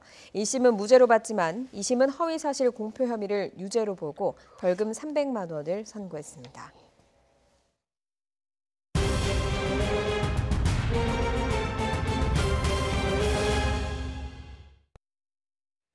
네, 코로나19 관련 소식입니다. 국내에서 해외 유입 비중이 큰 폭으로 증가하고 있습니다. 어제 발생한 신규 환자는 33명으로 조금 줄어들었지만 수도권을 중심으로 소규모 집단 감염이 이어지고 있습니다. 취재기자 연결합니다. 한영규 기자. 네, 사회부입니다. 네, 수도권은 사무실과 판매장, 빌딩을 고리로 감염이 이어지고 있다고요? 네, 서울 관악구 사무실 관련 누적 확진자가 8명으로 늘었습니다. 이 사무실에서는 지난 12일 첫 환자가 나온 이후 7명이 추가 확진됐습니다. 강남구 역삼동 버이빌딩에서도 2일 첫 환자 이후 추가 확진이 이어지고 있습니다. 빌딩 방문자와 지인 그리고 가족 등 7명이 추가로 양성 판정을 받았습니다. 강남구 이동통신 대리점에서도 첫 환자 이후 4명이 추가돼 총 확진자는 5명이 됐습니다. 광주 방문 판매 모임과 관련해서도 1명이 추가돼 누적 확진자는 141명이 됐습니다. 광주는 어제는 확진자가 없었지만 오늘 오전 1명이 추가로 확인됐습니다. 네, 어제 코로나19 발생 현황을 보면 역시 해외 유입이 더 많았는데요. 전 세계 코로나19 확산 속도가 그만큼 빠르기 때문이죠. 네, 오늘 0시 기준 코로나19 신규 환자는 33명입니다. 이로써 누적 확진자는 모두 13,512명이 됐습니다. 신규 환자 33명 가운데 국내 발생이 14명이고 해외 유입이 19명으로 해외 유입이 더 많습니다. 해외 유입은 검역 과정에서 12명이 확인됐습니다. 나머지는 격리 중에 양성 판정을 받았는데 지역은 경기가 5명, 광주와 대전이 각각 1명씩입니다.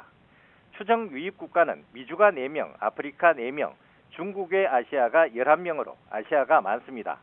아시아 국가는 카자흐스탄이 5명, 우즈베키스탄 2명, 필리핀과 키르기스스탄, 이라크, 러시아가 각각 1명씩입니다. 방역당국은 코로나19 국내 확산 속도는 조금씩 통제되고 있지만 전 세계적으로는 확산세가 가팔라지고 있다고 경고했습니다. 전 세계 하루 신규 환자는 19만 명을 넘어섰습니다. 지난 2월 1일 2,000명대이던 것이 5월 1일 8만 3천여 명, 7월 1일 16만 9천여 명으로 계속 증가하고 있습니다. 또 지난주 신규 환자는 중남미가 44만여 명, 북미가 38만여 명, 아시아가 26만여 명 순으로 많았습니다. 특히 미국과 브라질, 인도에서 발생한 신규 환자가 전 세계의 60%를 차지했습니다. 지금까지 사회부에서 YTN 한윤규입니다. 이라크 건설 현장에서 일하는 우리 노동자 100여 명이 코로나19 위험을 피해서 오늘 전세기로 귀국했습니다. 외교부 관계자는 이라크 카르발라 정유시설 공사에 참여하고 있는 건설사 4곳이 전세기를 임차해서 1차로 노동자 104명이 오늘 오후 4시쯤 인천공항으로 귀국했다고 밝혔습니다. 앞서 이라크 공사 현장에서 근무하던 노동자 2명이 코로나19로 사망했고 1명은 현재 확진 판정을 받아 현지에서 치료 중입니다. 선박 수리를 위해 부산 감천항에 입항한 외국 선박에서 확진자가 발생해서 방역당국이 조사에 들어갔습니다. 국립부산검역소는 지난 8일 오후 부산 감천항에 입학한 투발루 국적 원양어선 러시아 선원 44명 가운데 1명이 오늘 오전 코로나19 확진 판정을 받아서 부산의료원으로 이송됐다고 밝혔습니다. 검역소 측은 선원 22명은 음성 판정을 받았고 나머지 선원들의 검사 결과는 오후 늦게 나올 것으로 보인다고 설명했습니다.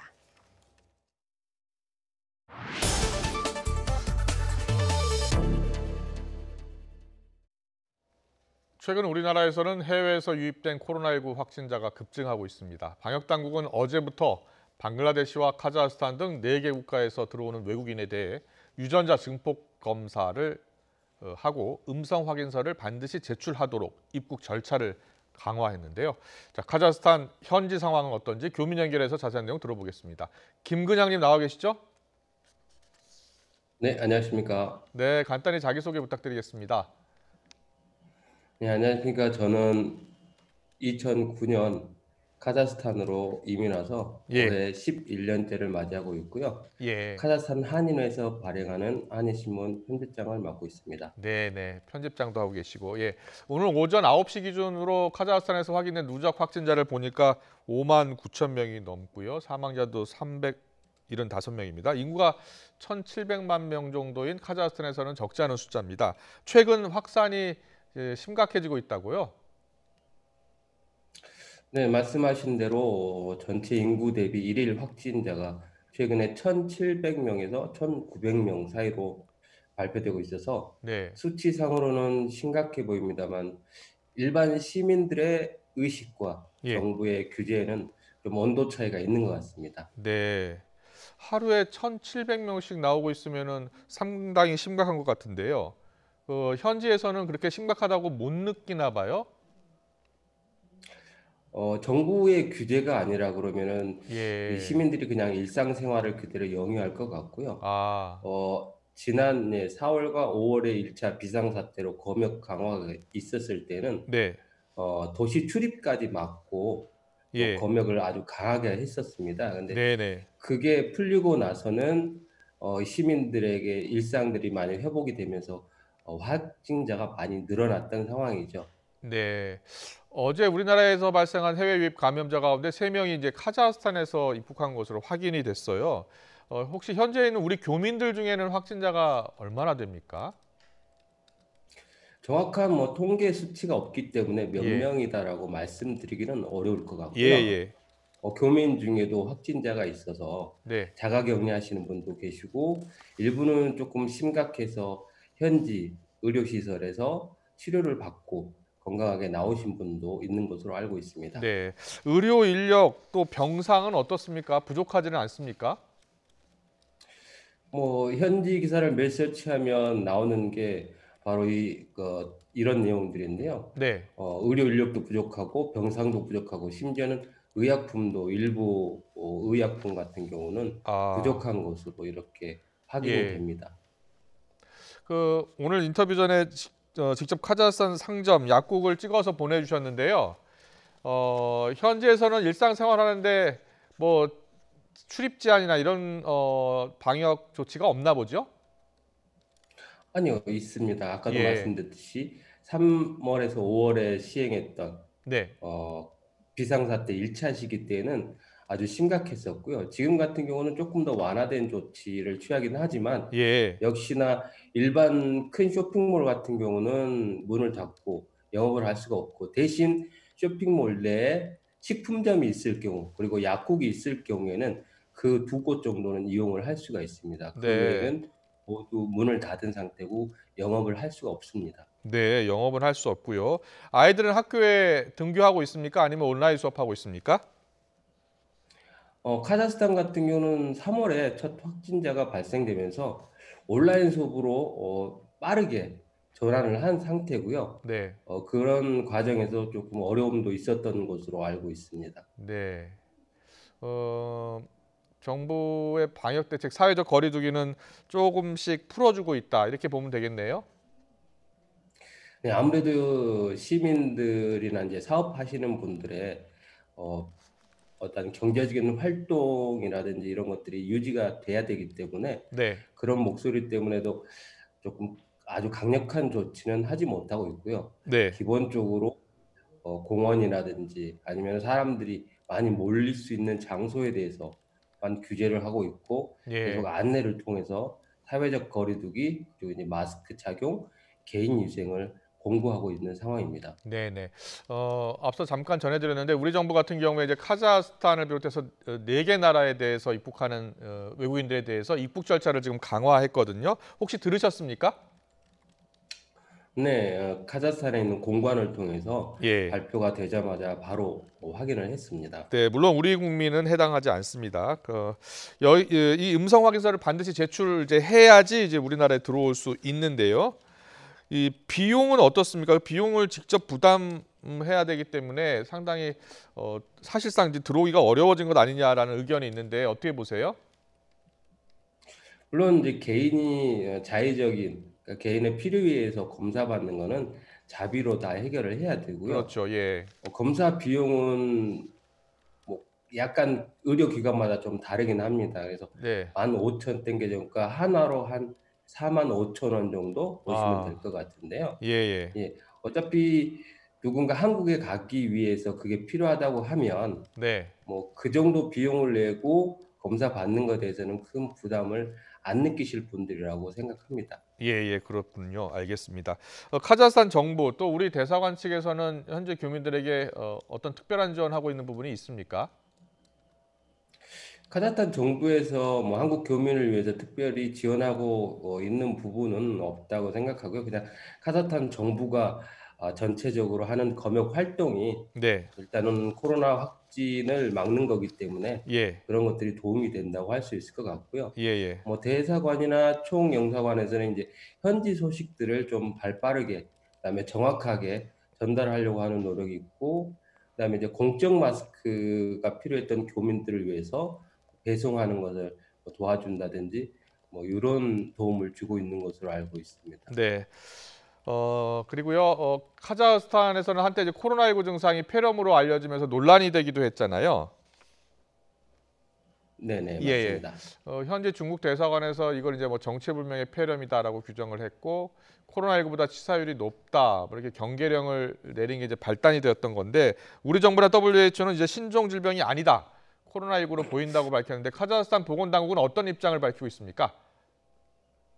며칠 전 정보회의가 있었고요. 예. 그 자리에서 토카예프 대통령에게 보건부 장관이 보고한 내용에 따르면 알고 계신 대로 카자흐스탄에서 발생한 폐렴의 상당수는 코로나19로 인한 것이라는 설명입니다. 예.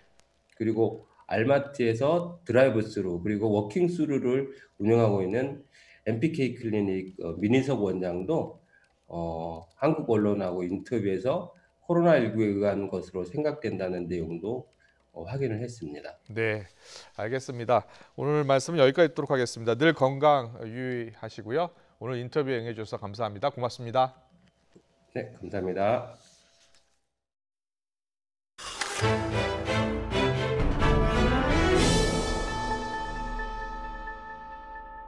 세계보건기구 WHO는 코로나19 신규 확진자의 절반가량이 미국과 브라질에서 발생하고 있다며 정치 지도자들의 엇갈린 메시지가 코로나19 대응에 가장 중요한 신뢰를 해치고 있다고 지적했습니다.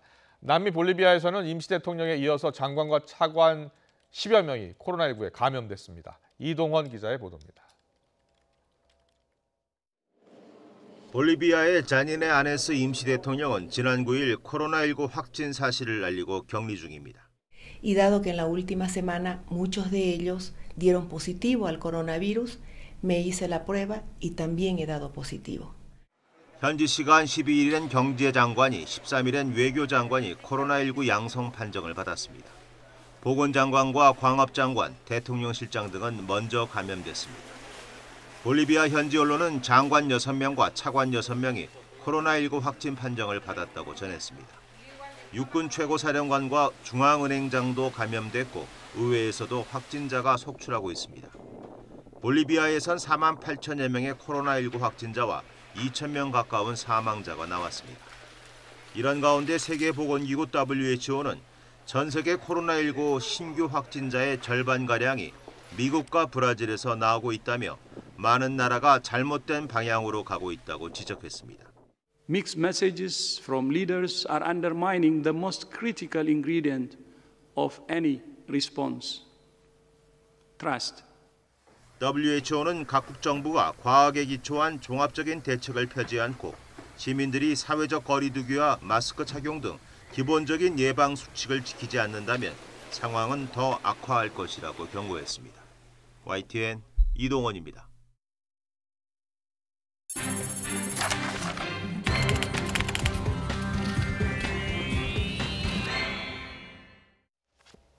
북한이 일본을 핵무기로 공격할 능력을 이미 갖춘 것으로 보인다고 일본 정부가 처음으로 명시했습니다. 일본 정부가 내놓은 방위백서에는 올해도 독도 영유권 주장이 되풀이됐지만 한국에 대한 날선 표현은 일부 사라졌습니다. 도쿄 이경화 특파원이 보도합니다. 일본 정부는 지난해 5월 이후 북한이 30발 넘는 탄도미사일을 발사했다고 밝혔습니다. 이 중 신형 단거리 미사일은 낮고 변칙적으로 날아 기존 미사일 방어망으로 탐지가 어려울 수 있습니다. 올해 일본 정부가 내놓은 방위백서에는 빠르게 발전하는 북한 미사일 기술을 큰 위협으로 담고 있습니다. 이런 기술을 바탕으로 북한이 장거리 탄도미사일에 핵무기를 실어 일본을 공격할 능력을 이미 갖춘 것으로 보인다고 방위백서에 처음으로 명기했습니다. 공격 조짐이 확인되면 자위대가 먼저 공격할 수 있다는 이른바 적기지 공격 능력을 아베 내각이 명문화하려는 가운데 북한에 대한 위기감을 한층 강조한 겁니다.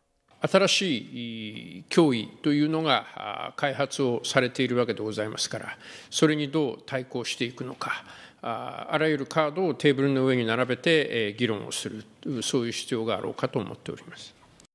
독도에 대한 영유권 주장은 지난 2005년 이후 방위백서에서 16년째 반복되고 있습니다. 지난해 러시아의 독도 영공 침범 당시 한국과 러시아의 외교 경로로 항의했다는 내용과 유사시 항공자위대가 출격할 수 있다는 기술도 그대로 유지됐습니다. 하지만 레이더 조사 문제 등 일련의 사안을 한국의 부정적 대응 탓으로 돌렸던 문구는 한일 방위 당국의 과제라는 표현으로 바뀌었습니다. 또 한국이 지난해 11월 지소미아 종료 통보의 효력을 정지시킨 것은 한미일 연계의 중요성을 고려한 결정이었다고 평가했습니다. 올해 방위백서는 코로나19 이후 국제 질서가 크게 변화할 것이라는 분석과 함께 중국에 대한 견제가 특히 두드러졌습니다. 중국이 영향력을 확대하기 위해 의료 물자 등을 전략적으로 세계 각국에 제공하면서 동시에 가짜 정보 유포 등 다양한 선전 공작을 하고 있다고 기술했습니다. 도쿄에서 YTN 이경아입니다.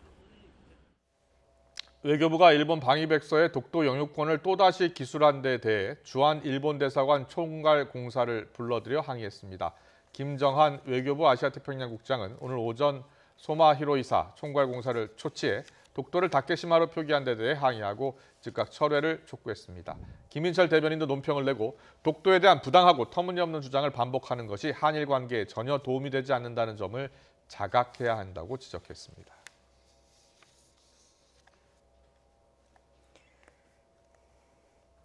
문재인 정부의 주택과 부동산 정책에 대해서 국민 10명 가운데 7명이 부정적으로 평가하고 있는 것으로 조사됐습니다. 엠브레인 퍼블릭과 K-스탠 리서치, 코리아 리서치 인터내셔널, 한국 리서치 등 4개 여론조사 기관이 지난 9일부터 4일 동안 전국 18세 이상 남녀 2,034명을 상대로 전화 면접 조사를 진행한 결과 부동산 정책에 대한 부정적인 평가가 70%로 나타났고 긍정적 평가는 21%였습니다. 또 정부의 경제정책 가운데 일자리와 경제정책에 대해서도 59%가 부정적으로 평가했고 취약계층과 사회적 약자에 대한 지원, 소상공인과 중소기업에 대한 지원 정책은 긍정평가가 부정평가보다 높게 나타났습니다. 이 밖에 인천국제공항공사 보안검색요원 비정규직 직원에 대한 정규직 채용에 대해서는 부정적 의견이 53%로 긍정적 의견 39%보다 높았습니다. 이번 조사의 표본 오차는 95% 신뢰 수준에서 플러스 마이너스 2.2%포인트며 자세한 사항은 중앙선거 여론조사심의위원회 홈페이지를 참고하면 됩니다.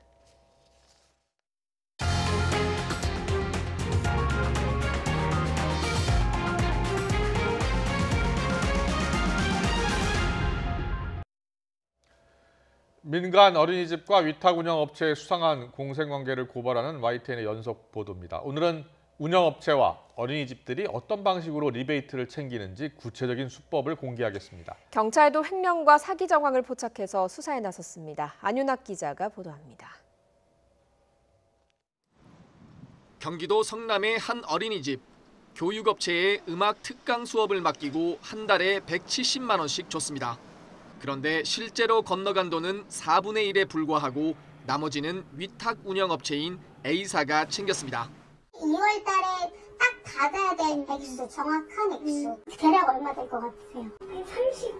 그러니까 봐봐요. 어마무시 가져간 거잖아요. 교재 교구 구매 내용도 살펴봤습니다. 어린이집이 매달 납품업체 측에 지불하는 비용은 150에서 190만 원. 이 가운데 40에서 50만 원 정도를 A사에 줬다고 업체 측은 설명합니다. 유아체육을 맡은 업체도 비슷한 사정을 말합니다. 저희는 40만 원이나 수업료 측정이 되는 거고 월 40이에요? 그렇죠. 저희 월 40이에요.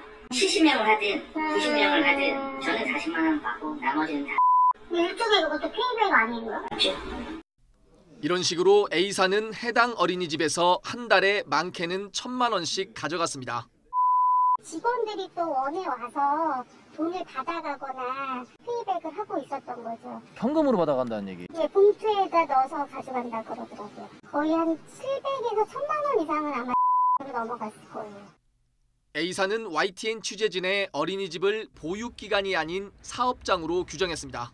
실적으로는 어린이들 사업장일 수밖에 없는 거잖아요. 외상분석도 회사 조직을 쓰는데 한 달에 1,000만 원 데도 있어요. 전형적인 리베이트 수법의 막대한 수익, 참다 못한 한 어린이집 원장이 A사에 대한 실태 조사를 정부에 의뢰했고 지자체가 현장 점검에 나섰습니다. 해당 지자체는 이곳 어린이집이 아이들 급식비까지 리베이트로 빼돌린 정황을 포착했고 경찰도 수사에 착수했습니다. YTN 안윤학입니다.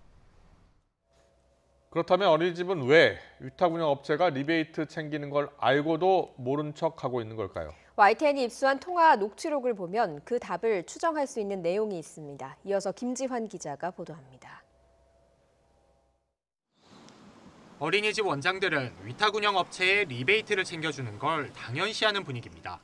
행사도 안 하고 행사비 주는 것도 기존에 있던 거가 그냥 이어진 거예요. 나는 그게 잘못한다고 생각 안 해요. 그냥 시스템이 그렇게 돌아갔고. 교재나 교구 구매도 뒷돈을 챙기기 위한 수단에 불과했습니다. 다 교재 교육에서 남겨먹고 다 대표자 돈 벌기 위해서 하는 거잖아요. 그거 알면서 다 계약했잖아요, 원장들. 그렇게 따지면 대한민국의 어린이집 중에서 제대로 하는 데 아무도 없을 거고. 보육료가 아이들을 위해 제대로 쓰였는지 의심이 가는 대목입니다. 이곳 어린이집의 원장과 보육료에 대한 의혹은 이미 학부모들 사이에서도 불거지고 있습니다. 10만 원 이상 그게 맞는 비용이 맞는 데를 간다기보다 무료인들 찾아서 가죠. 원장님이 대표가 아닌 것 같아요. 대표하는 부분이 조금 미흡한 부분도 여러 가지 있었고. 또 다른 어린이집은 오히려 당당합니다. 다른 곳과 달리 자신들은 A사에 뒷돈을 적당히 챙겨준다는 겁니다.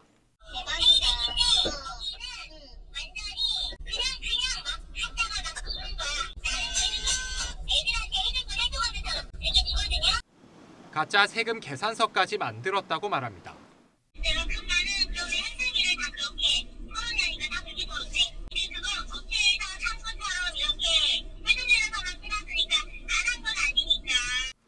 YTN 취재진이 사실관계를 묻자 원장들은 사실무근이라며 펄쩍 뛰었습니다. 교재 이런 거는 하는데 위탁이라는 거 자체가 조금 의아스러워요. 위탁 운영 업체가 있다든지 뭐 그 업체를 아니에요. 그거를 어디서 들으셨는지는 모르겠는데 네네. 그런 거라면 벌써 시에서 와서 벌써 뒤집어 놨겠죠. 하지만 YTN이 입수한 원장들 간 통화 녹취를 들어보면 기가 찬 현실을 마주하게 됩니다. 여기서 깨끗하게 한 어린이집이 하나 더 있을까요? 대한민국에 다 교재 교육에서 남겨먹고. YTN 김지환입니다. 아이의 몸을 강하게 누르거나 잡아 끄는 등 학대를 한 혐의로 어린이집 보육교사가 경찰에 입건됐습니다.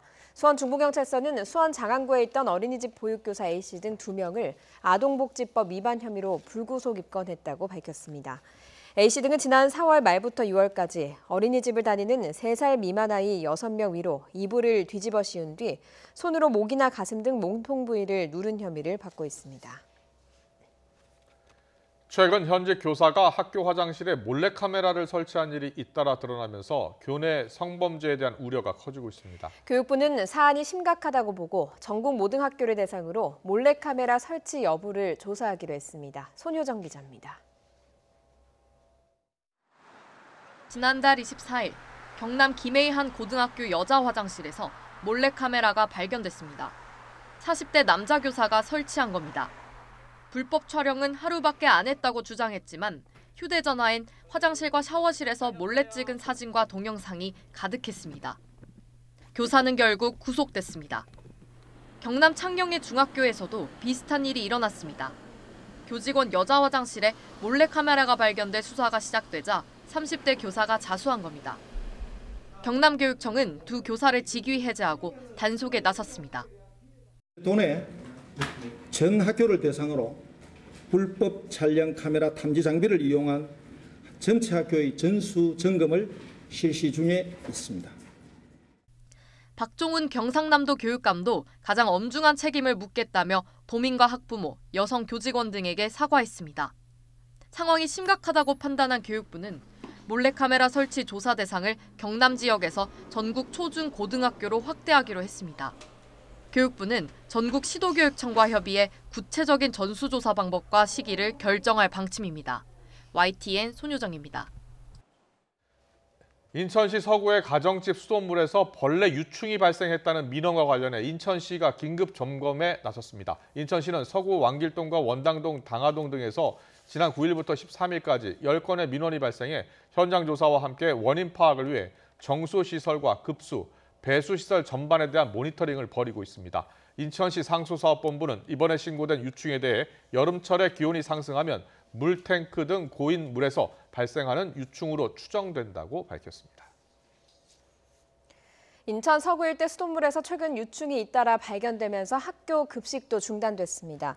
인천시 교육청은 서구 왕길동, 당하동, 원당동, 검암동, 마전동에 있는 유치원과 초중고교 급식을 오늘부터 중단한다고 밝혔습니다. 경주지방경찰청은 경주시청 철인 3종팀 선수들을 폭행한 혐의를 받는 김규봉 감독과 주장 장윤정 선수 주거지를 지난 12일 압수수색했다고 밝혔습니다. 김 감독과 장 선수는 경주시청 철인 3종팀 전현직 선수들을 폭행한 혐의를 받고 있습니다. 경찰은 김 감독과 장 선수 주거지에서 휴대전화를 압수해 분석하고 있다고 설명했습니다. 또 조만간 피의자 신분으로 두 사람을 불러 폭행 혐의 등을 조사할 계획이라고 덧붙였습니다. 국회 문화체육관광위원회는 오는 22일 고 최숙현 선수 사망 사건에 대한 청문회를 엽니다. 문체위는 오늘 전체 회의를 열고 청문회 일정과 증인 명단 등 청문 실시 계획서를 의결했습니다. 증인과 참고인 명단은 모두 42명으로 주요 증인에는 가해자로 지목된 경주시청 트라이애슬론팀 김규봉 감독과 운동처방사 안모 씨, 선배 선수 2명이 포함됐습니다. 고 최숙현 선수 사건으로 체육계 폭력에 대한 쇄신 목소리가 높아지는 가운데 서울시 교육청이 폭력이나 성폭력을 행사한 학교 운동부 관련자를 원스트라이크 아웃 제도를 적용해서 퇴출하기로 했습니다. 또 학교별로 최대 훈련 시간을 정하고 최저 학력에 미달하면 대회에 출전하지 못하도록 해 학생 선수들의 학습권도 보장하기로 했습니다. 신현준 기자의 보도입니다. 스포츠계에서 체벌이나 폭력은 경기력 향상을 위한 일종의 관행처럼 여겨졌습니다. 꽝 때리고 발로 차는 거는 기본이고 방에 있는 행거 뽑아서 때릴 때도 있었고 그래서 제 동기는 머리도 터진 친구도 있어요. 하지만 앞으로 서울 지역 학교에서 운동부 지도자가 폭력이나 성폭력을 행사하면 바로 해고할 수 있게 됩니다. 서울시 교육청이 폭력이나 성폭력에 대해 원스트라이크 아웃제를 도입하기로 했기 때문입니다. 단순 폭언도 중징계할 수 있도록 징계 기준도 강화합니다. 학생 선수를 보호하기 위한 장치도 마련합니다. 일주일에 하루 훈련 없는 날을 정하고 하루 최대 훈련 시간도 학교별로 2시간 반에서 4시간 반으로 제한하기로 했습니다. 학생들의 학습권 보장을 위해 출석으로 인정되는 결석 허용 일수를 줄이고 최저 학력에 못 미치면 대회에 나가지 못하도록 하는 방안도 담겼습니다. 학생 선수 인권과 학습권이 보장될 수 있는 그런 문화가 학교 운동부 안에서의 그런 문화로서 조성되어야 된다라는 취지로 서울시 교육청은 이 같은 내용의 학교 운동부 미래혁신 방안을 발표하고 즉시 시행하기로 했습니다. YTN 신현주입니다. 고 최숙현 선수를 힘들게 했던 경주시청 김규봉 감독이 지난해 지도자 평가에서 100점 만점에 98점을 받은 것으로 확인됐습니다. 최 선수가 은퇴까지 결심했던 시기, 김 감독은 화려한 입상 실적 덕분에 A급을 넘어 특급 지도자로 분류됐습니다. 조은지 기자의 보도입니다. 지난 2013년 창단 멤버로 경주시청을 맡은 김규봉 감독은 1년 단위로 평가받고 매년 연봉 계약을 했습니다. YTN이 입수한 지난해 연봉 평가서를 보면 김 감독은 전년보다 3천만 원 오른 6,800만 원을 요구했습니다. 평가 점수 절반을 차지하는 경기 실적에서 50점을 꽉 채웠고 지도력과 우수선수 육성 능력, 경력에서도 모두 만점을 받았습니다. 부단장 평가에서 2점을 깎여 100점 만점에 98점. 김 감독은 연봉 5천만 원 이상을 줄 수 있는 특급 지도자로 분류됐습니다. 후한 평가의 이유는 단연 성적입니다. 2018년 아시안게임에서 경주시청 에이스 장윤정 선수가 은메달을 땄고 이어진 전국체전에서도 여자부 단체전에서 우승, 개인전 금은 동메달을 싹쓸이하며 메달 4개를 챙겼습니다. 같은 시기 최숙현 선수가 상습 폭행과 따돌림, 괴롭힘과 갑질로 힘들다며 경주시청 팀을 비웠지만 감독 평가 어디에서도 이런 흔적은 찾을 수 없습니다. 성적만 좋으면 특급 평가를 받으니 메달과 입상을 지상과제로 폭행과 폭언을 일삼으며 팀을 강압적으로 이끈 걸로 보입니다. 그거랑 이거랑 붙이면서 이거는 폭언을 하는 거랑 메달 따기 해주는 거랑 매달따기 하는 거를 자기가 진짜 열심히 해서 이 학부모에서 이뤄낸 건데. 그래서 성적 위주의 겉핥기 평가보단 훈련 과정과 팀 분위기까지 고려한 내실 있는 지표가 필요하다는 목소리도 설득력을 얻고 있습니다. 경기 실적만 특급이면 지도력과 우수선수 육성 능력은 당연히 만점일 거라는 성적 지상주의적 평가가 아니었나 하는 합리적인 의심과 함께 평가 시스템에 대한 신뢰도 자체가 떨어진다고 볼 수밖에 없습니다. 특급 지도자로 승승장구했던 김규봉 감독은 고 최숙현 선수 사건으로 협회에서 영구 제명됐고 재심 신청도 하지 않았습니다. YTN 조은지입니다. 코로나19가 다시 번지기 시작한 광주에서 17일 만에 확진 환자가 한 명도 나오지 않았습니다. 하지만 광주시는 사회적 거리두기 2단계를 오는 29일까지 연장하기로 했습니다. 김범한 기자가 보도합니다. 80여일 동안 사실상 청정지대였던 광주는 지난달 말 갑자기 확진 환자가 나오면서 비상이 걸렸습니다. 사찰과 방문 판매업체, 요양원, 교회 등 연결고리도 10여 개를 훌쩍 넘어섰습니다. 지역사회 감염이 확산하면서 33명이었던 확진 환자는 보름도 안 돼서 170여 명으로 늘었습니다. 결국 병상 때문에 일부 환자는 다른 지역으로 이송되기도 했습니다. 그렇게 2주 넘게 이어지던 지역사회 감염이 일단 멈췄습니다. 외국 입국자 외에 17일 만에 지역사회 감염 환자가 나오지 않은 겁니다. 확진자 중에 2명을 제외하고는 동선들이 다 확보되었기 때문에 저희 우리 방역 당국의 어떤 관리 범위 안에 있다고 현재까지도 보고 있습니다. 앞서 광주시는 사회적 거리두기를 2단계로 높이고 체육활동 등 일부는 3단계까지 적용해 강력한 차단 방역에 들어갔습니다.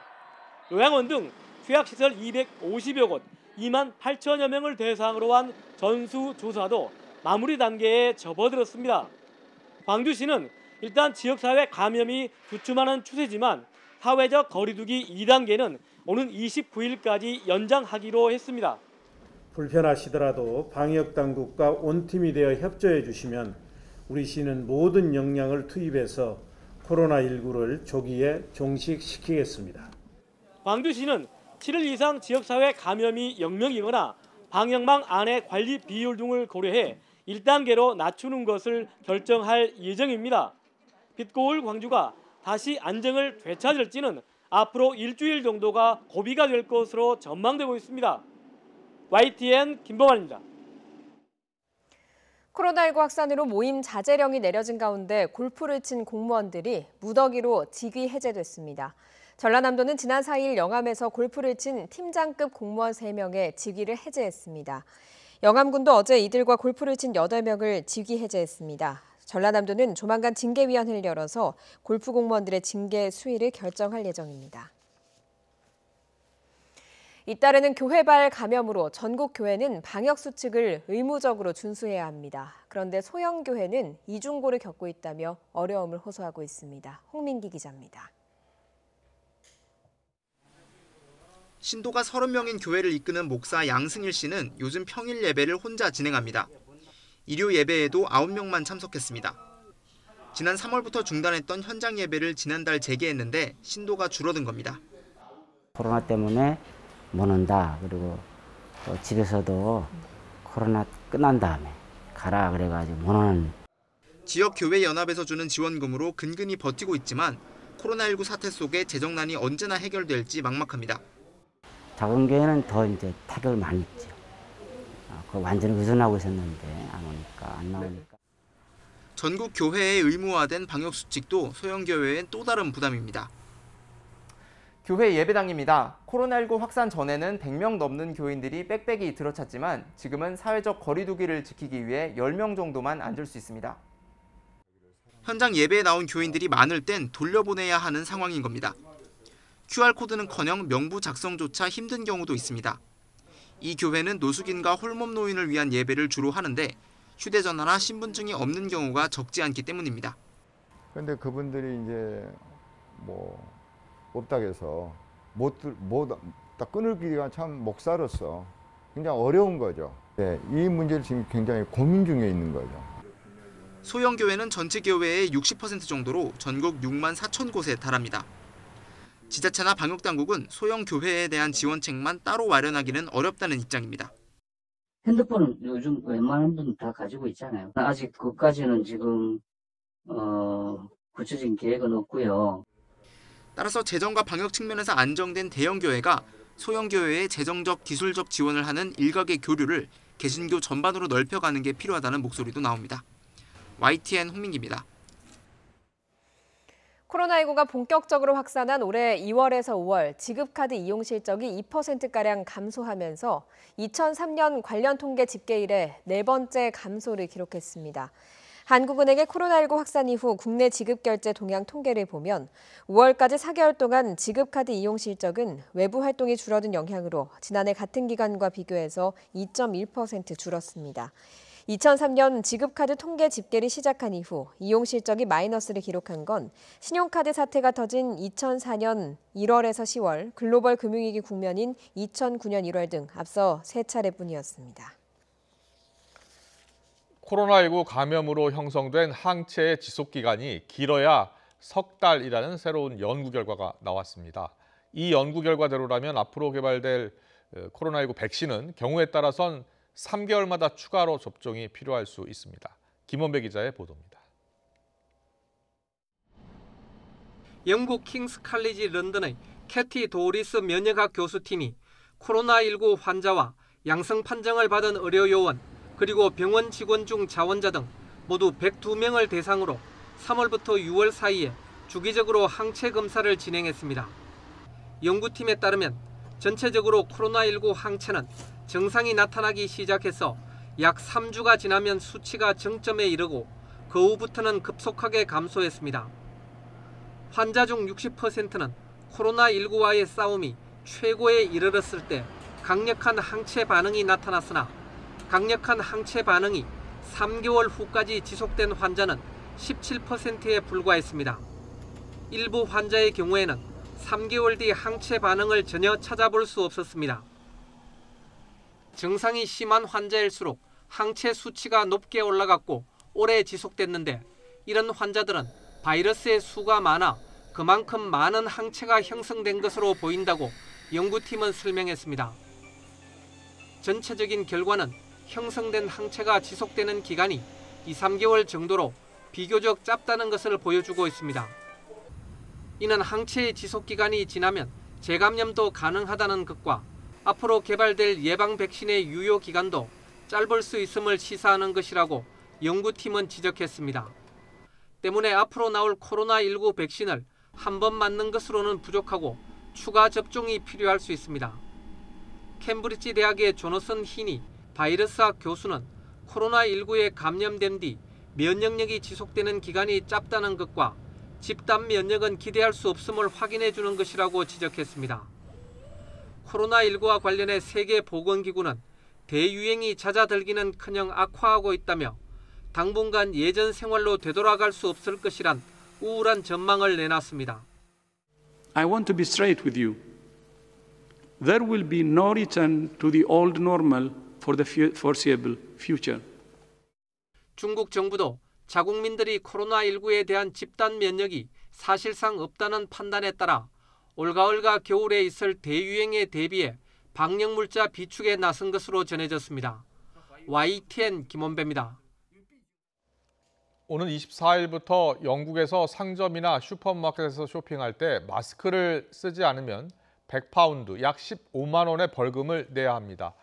13일 영국 일간 텔레그래프에 따르면 맨 핸콕 영국 보건부 장관은 24일부터 영국 내 상점과 슈퍼마켓에서 마스크 착용을 의무화하는 영국 정부의 지침 개정안을 공식화하기로 했습니다. 지난달 15일 대중교통 내에 마스크 착용 의무화 조치 시행 이후 기차와 버스에서 18,000명이 경고, 800명이 하차 명령, 8명이 벌금을 부과받았다고 텔레그래프는 밝혔습니다. 미국에서는 대학생을 중심으로 코로나19 확진자를 파티 장소로 불러 누가 빨리 감염되는지 내기를 하는 코로나 파티가 문제가 되고 있는데요. 최근 이 파티에서 감염돼 숨진 환자가 코로나는 거짓말인 줄 알았고 내가 실수한 것 같다는 유언을 남겨 코로나19의 위험성에 둔감한 미국의 젊은이들에게 경종을 울리고 있습니다. 김형근 기자의 보도입니다. 지난달부터 미국 곳곳에서 대학생들을 중심으로 이른바 코로나 파티가 열렸습니다. 코로나19 확진자를 파티 장소에 불러 참석자들과 접촉하게 한 뒤 가장 먼저 감염되는 사람에게 상금을 줍니다. 실제로 엘라바마주 대학교에서 열린 코로나 파티에서는 참석자 중 8명이 코로나19에 감염됐습니다. We thought that was kind of a rumor at first. We did some additional research. Not only do the doctors' offices help confirm it, but the state confirmed they had also had the same information. 최근 미국 텍사스주의 한 병원에서 숨진 30대 환자도 코로나 파티 참가자였습니다. 이 병원 책임자 제인 애플비 박사는 이 환자가 숨지기 전 코로나 파티에 참석한 사실을 털어놓았다고 밝혔습니다. 그러면서 코로나는 거짓말인 줄 알았다. 내가 실수한 것 같다는 유언을 남겼다고 전했습니다. 애플비 박사는 이 환자는 평소 자신이 젊고 무엇이든 이겨낼 수 있으며 바이러스에 감염되지 않을 것이라고 생각했다고 덧붙였습니다. 하지만 이런 착각과 과신 때문에 젊은이들이 바이러스에 무분별하게 노출되고 있다며 경각심을 가질 것을 촉구했습니다.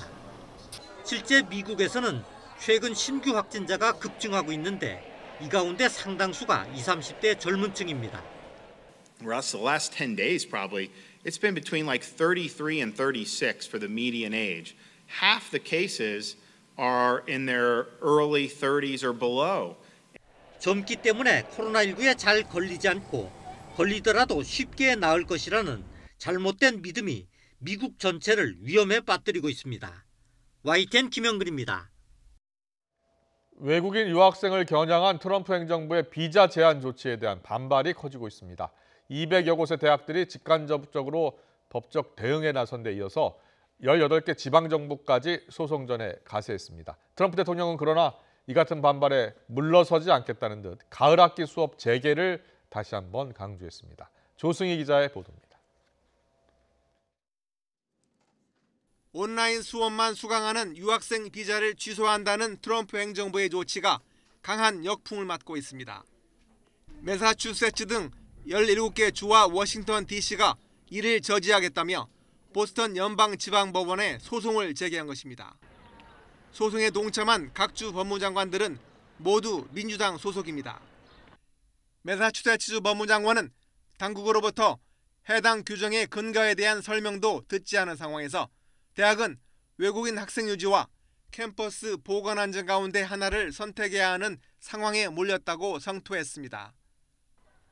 17개 주정부에 앞서 이미 200곳이 훨씬 넘는 대학들이 직간접적으로 법적 대응에 나선 상황입니다. 하버드대와 MIT 공대가 지난 8일 관련법 개정안 시행 중지 가처분 신청을 내자 캘리포니아주와 존스 홉킨스 대학도 별도로 소송을 제기했습니다. 스탠퍼드대, 듀크대 등 59개 대학도 법원에 이에 동조하는 내용의 의견서를 제출해 지원 사격에 나섰습니다. 이와 별도로 대학과 이민에 관한 총장연합이라는 180개 대학 모임도 코로나19가 여전히 심각한 만큼 온라인 수업 관련 규정은 유지되어야 한다는 취지의 의견서를 법원에 낸 것으로 전해졌습니다. 하지만 트럼프 대통령은 또다시 가을 학기 대면 수업을 강조했습니다. 학교 문을 여는 것에 반대하는 데는 다분히 정치적인 의도가 숨어 있다고 비꼬았습니다. We have to open the schools. We have to get them open, and I think there's a lot of politics going along. I think they think they'll do better if they can keep the schools closed in the election. I don't think it's going to help them, frankly. 수업 재개 결정은 주지사 몫이지만 트럼프 대통령은 연방 정부의 예산 지원 등을 앞세워 개학과 대면 수업 압박을 멈추지 않고 있습니다. YTN 조승입니다. 미국의 트럼프 대통령이 취임 후 지금까지 2만 번이 넘는 거짓말과 잘못된 주장을 했다고 미국 언론이 보도했습니다. 하루 평균 16번 사실이 아닌 이야기를 한 셈입니다. 박홍우 기자의 보도입니다. 지난 4일 독립기념일 행사에 나선 트럼프 대통령. 지금까지 미국의 코로나19 사망자가 13만 명이 넘어섰는데 자신의 대응은 문제가 없었다며 확진자의 99%가 무해하다고 주장했습니다. But now we have tested almost 40 million people. By so doing, we show cases, 99% of which are totally harmless. 이런 식으로 코로나19 사태와 관련해서만 잘못된 주장이 지금까지 1000건에 달한 것으로 워싱턴 포스트 팩트체크팀이 분석했습니다. 워싱턴 포스트는 트럼프 대통령 취임 후 3년 6개월 동안 거짓이거나 사실을 오도한 주장이 2만 55회에 달한다고 보도했습니다. 주제별로는 이민 관련이 2,600여 건으로 가장 많았고 외교 정책과 무역, 경제 등이 뒤를 이었습니다. 가장 많이 한 잘못된 주장은 미국 경제가 역사상 최고라는 말이었습니다. 360번이나 했는데 워싱턴 포스트는 아이젠하워나 클린턴 전 대통령 시절이 지금보다 더 낫다고 판단했습니다. 또 재임 중 역대 최대의 감세안을 통과시켰다고 210번 주장했지만 국내 총생산 규모를 감안할 때 레이건 전 대통령에게 못 미친 것으로 드러났습니다. 거짓말은 10,000번을 넘어서는 데는 827일이 걸렸으나 이후 2만 번에 도달하기까지는 440일밖에 걸리지 않았습니다. 갈수록 거짓말의 횟수가 많아지는 것입니다. 이 같은 팩트체크 결과는 오는 11월 트럼프 대통령의 대선 결과에도 영향을 줄 것으로 보입니다. YTN 박홍구입니다. 토픽이라는 시험 들어보셨습니까? 우리말을 배우는 유학생이나 국내에 취업하려는 외국인을 대상으로 한국어 능력을 평가하는 시험입니다. 워낙 중요한 시험이다 보니 부정행위 시도가 끊이질 않고 있습니다. 지환 기자가 보도합니다. 지난 일요일 강원 지역에 있는 대학교, 코로나19로 올 상반기 한 차례 연기 취소됐던 한국어 능력 시험 토픽이 치러졌습니다. 그런데 오전 시험 직전 중국인 2명이 대리 응시를 하다 감독관에게 적발됐습니다. 시험을 신청한 실제 응시자 여권을 신분증으로 내놓다 들통이 났습니다. 여권이 대부분이고요. 그다음에 그 외국인 등록증 같은 경우에도 다 가능해요.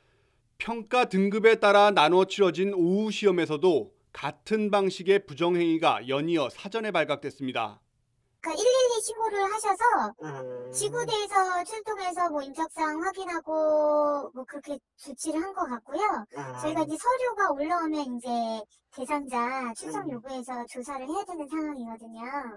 90년대 후반 처음 시행된 한국어 능력 시험 토픽은 외국인을 대상으로 한국어 능력을 평가하기 위해 만들어졌습니다. 국내 취업과 대학 졸업, 비자 발급이나 연장 등에 필요한데 지난해 시험을 본 재외동포나 외국인은 37만 명, 누적 응시자는 250만 명을 넘었습니다. 보는 사람이 많으니 그만큼 크고 작은 부정행위도 끊이지 않습니다. 3년 전 김해공항에서 무더기 검거된 베트남인 산업연수생. 무선 송수신기를 사용해 베트남에서 토픽을 치르고 그 성적으로 비자를 받았다가 강제 추방됐습니다. 이런 식으로 지난해까지 최근 5년간 확인된 시험 부정행위가 국내를 포함해 중국, 우즈베키스탄 등 일부 해외 국가 등에서 1000건이 넘습니다. 한류 인기와 함께 응시자가 늘어나는 한국어 능력 시험, 높아진 위상만큼이나 시험 관리 역시 보완이 필요하다는 지적입니다. YTN 지환입니다. 20여 년 만에 우리나라에서 맨눈으로 꼬리까지 볼 수 있는 혜성이 등장했습니다. 지난 3월 발견된 니오와이즈 혜성인데요. 초저녁 북서쪽 하늘에서 찾아볼 수 있다고 합니다. 김진두 기자가 보도합니다. 점차 밝아오는 새벽 하늘에 수직으로 움직이는 물체가 나타납니다. 확대해보니 둥근 머리에 긴 흰색 꼬리가 달려 있습니다. 우주의 여행객, 혜성입니다. 지난 3월 27일 처음 발견된 이 혜성의 이름은 C2020F3. 미 나사가 지구 근접 천체를 발견하기 위해 발사한 광시야 적외선 우주망원경이 찾아낸 것으로 그 프로젝트 이름을 붙여 니오와이즈라고도 부릅니다. 혜성은 지난 3일 태양에 가장 가까이 접근했고 오는 23일에는 지구와 가장 가까운 약 1억 킬로미터까지 다가옵니다. 현재 이 혜성의 밝기는 약 1.3에서 2등급 정도로 맨눈으로 충분히 볼 수 있는 수준입니다. 하지만 시간이 갈수록 밝기가 줄어들기 때문에 이번 주가 관측의 최적기가 됩니다. 지난주에는 새벽 하늘에서, 이번 주에는 해가 지고 어둠이 내리기 전 북서쪽 하늘에서 볼 수 있습니다. 밝기는 약 2등급 정도로 도시에서도 맨눈으로 볼 수 있고 스마트폰으로도 촬영이 가능합니다. 이 혜성의 주기는 약 4,500년에서 6,800년. 따라서 이번 기회를 놓치면 다시는 이 혜성을 볼 수 없습니다. 우리나라에서 꼬리까지 완전한 형태의 혜성을 맨눈으로 볼 수 있는 것은 지난 1997년 4월에 헤일밥 혜성 이후 23년 만입니다. YTN 김민우입니다.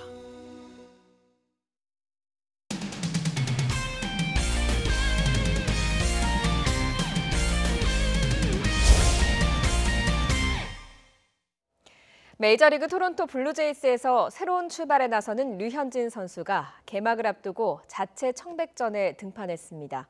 5회까지 삼진 4개를 잡아내고 한 점만 내주는 호투로 에이스의 면모를 입증했습니다. 허재현 기자입니다. 새 소속팀 토론토 유니폼을 입은 류현진은 밝은 표정으로 선발 등판에 나섰습니다. 스트라이크 존 구석구석을 찌르는 송곳 같은 제구력은 여전했습니다. 낙차 큰 변화구에 타자들은 헛스윙을 거듭하며 삼진으로 물러났습니다. 5회까지 삼진 4개를 잡아내며 한 점만 내주는 호투로 에이스의 면모를 유감없이 입증했습니다. 5이닝을 단 59개의 공으로 깔끔하게 마무리했는데 스트라이크가 40개, 볼이 19개일 정도로 안정된 제구력이 돋보였습니다. 잘 준비돼가고 있는 것 같고 이닝 수랑 개수랑 또 저번에서 계속해서 늘리고 있고 지금 뭐 순리대로 아주 잘 진행되고 있는 것 같아요.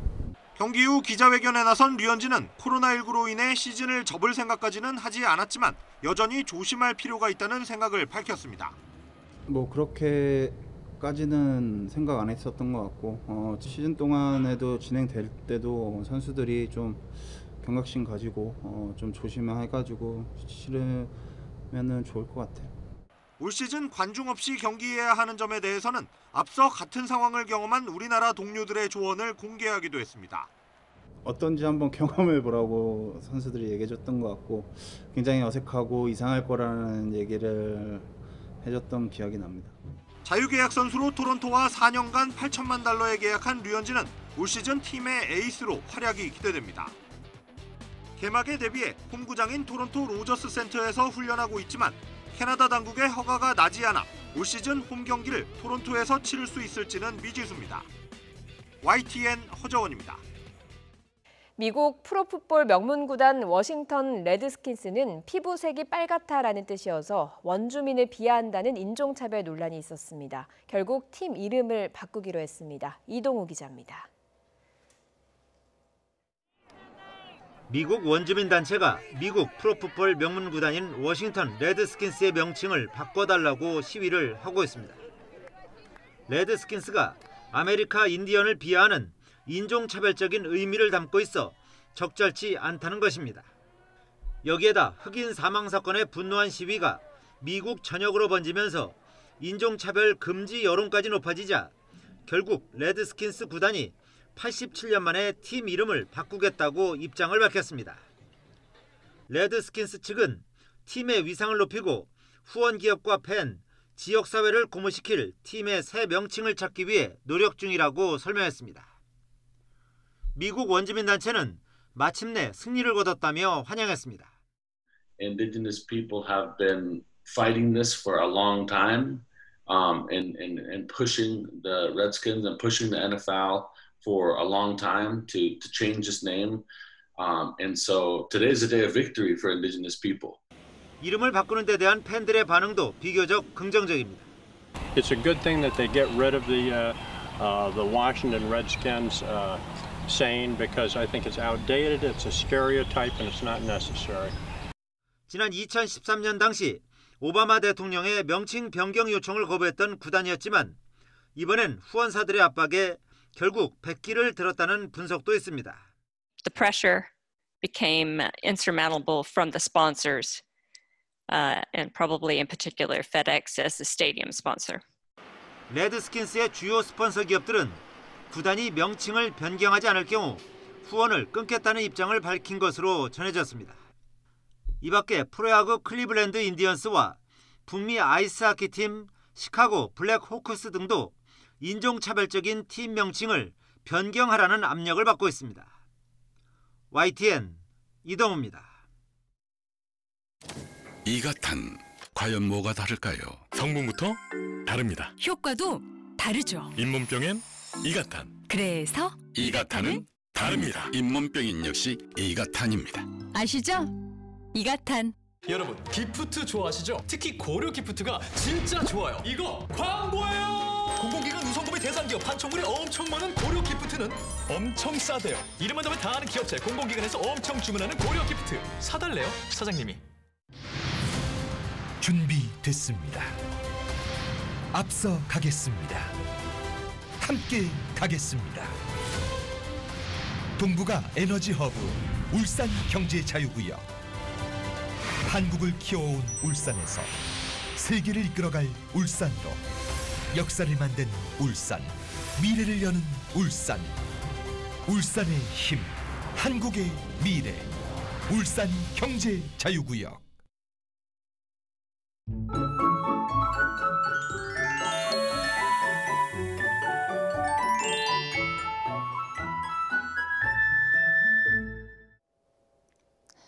종일 흐린 날씨가 이어지고 있습니다. 퇴근길 현재 위성 영상인데요. 전국에 구름이 많이 끼어 있고요. 영동과 남부 쪽으로 비구름이 드리워져 있습니다. 산발적인 비가 오고 있는데 영동 지역은 오늘 밤까지, 남부 지역은 내일 아침까지 비가 더 이어질 것으로 보입니다. 그 사이 예상되는 비의 양은 5에서 10mm로 많진 않겠습니다. 내일 낮부터는 맑은 날씨 속에 중부를 중심으로 찜통 더위가 고개를 들겠습니다. 내일 서울 낮 기온은 29도까지 오르면서 오늘보다 5도가량 높겠고요. 초복인 모레는 30도까지 치솟겠습니다. 내일 남부 지역은 대기가 불안정해 오후부터 밤 사이에 5에서 20mm의 소나기가 오는 곳이 있겠습니다. 동해안 지역은 내일도 너울성 파도가 높게 일겠습니다. 내일 아침 기온은 20도를 밑도는 곳이 많겠습니다. 서울의 아침 기온이 18도, 대전과 대구 18도, 광주 19도로 선선하겠고요. 낮 기온은 크게 올라서 후덥지근하겠습니다. 서울의 한낮 기온이 29도, 청주 27도로 중부 지역은 오늘보다 3도에서 6도가량 높겠고 남부 지역은 대구 25도 선 예상됩니다. 금요일까지는 장마가 소강 상태를 보이면서 30도 안팎의 찜통 더위가 이어지겠지만 주말부터는 다시 장마 전선이 북상합니다. 토요일에 제주와 전남을 시작으로 일요일엔 전국에 장맛비가 오겠습니다. 날씨 정보였습니다. 이어서 저녁 종합 뉴스 이브닝 뉴스가 방송됩니다. 시청해주신 여러분 고맙습니다.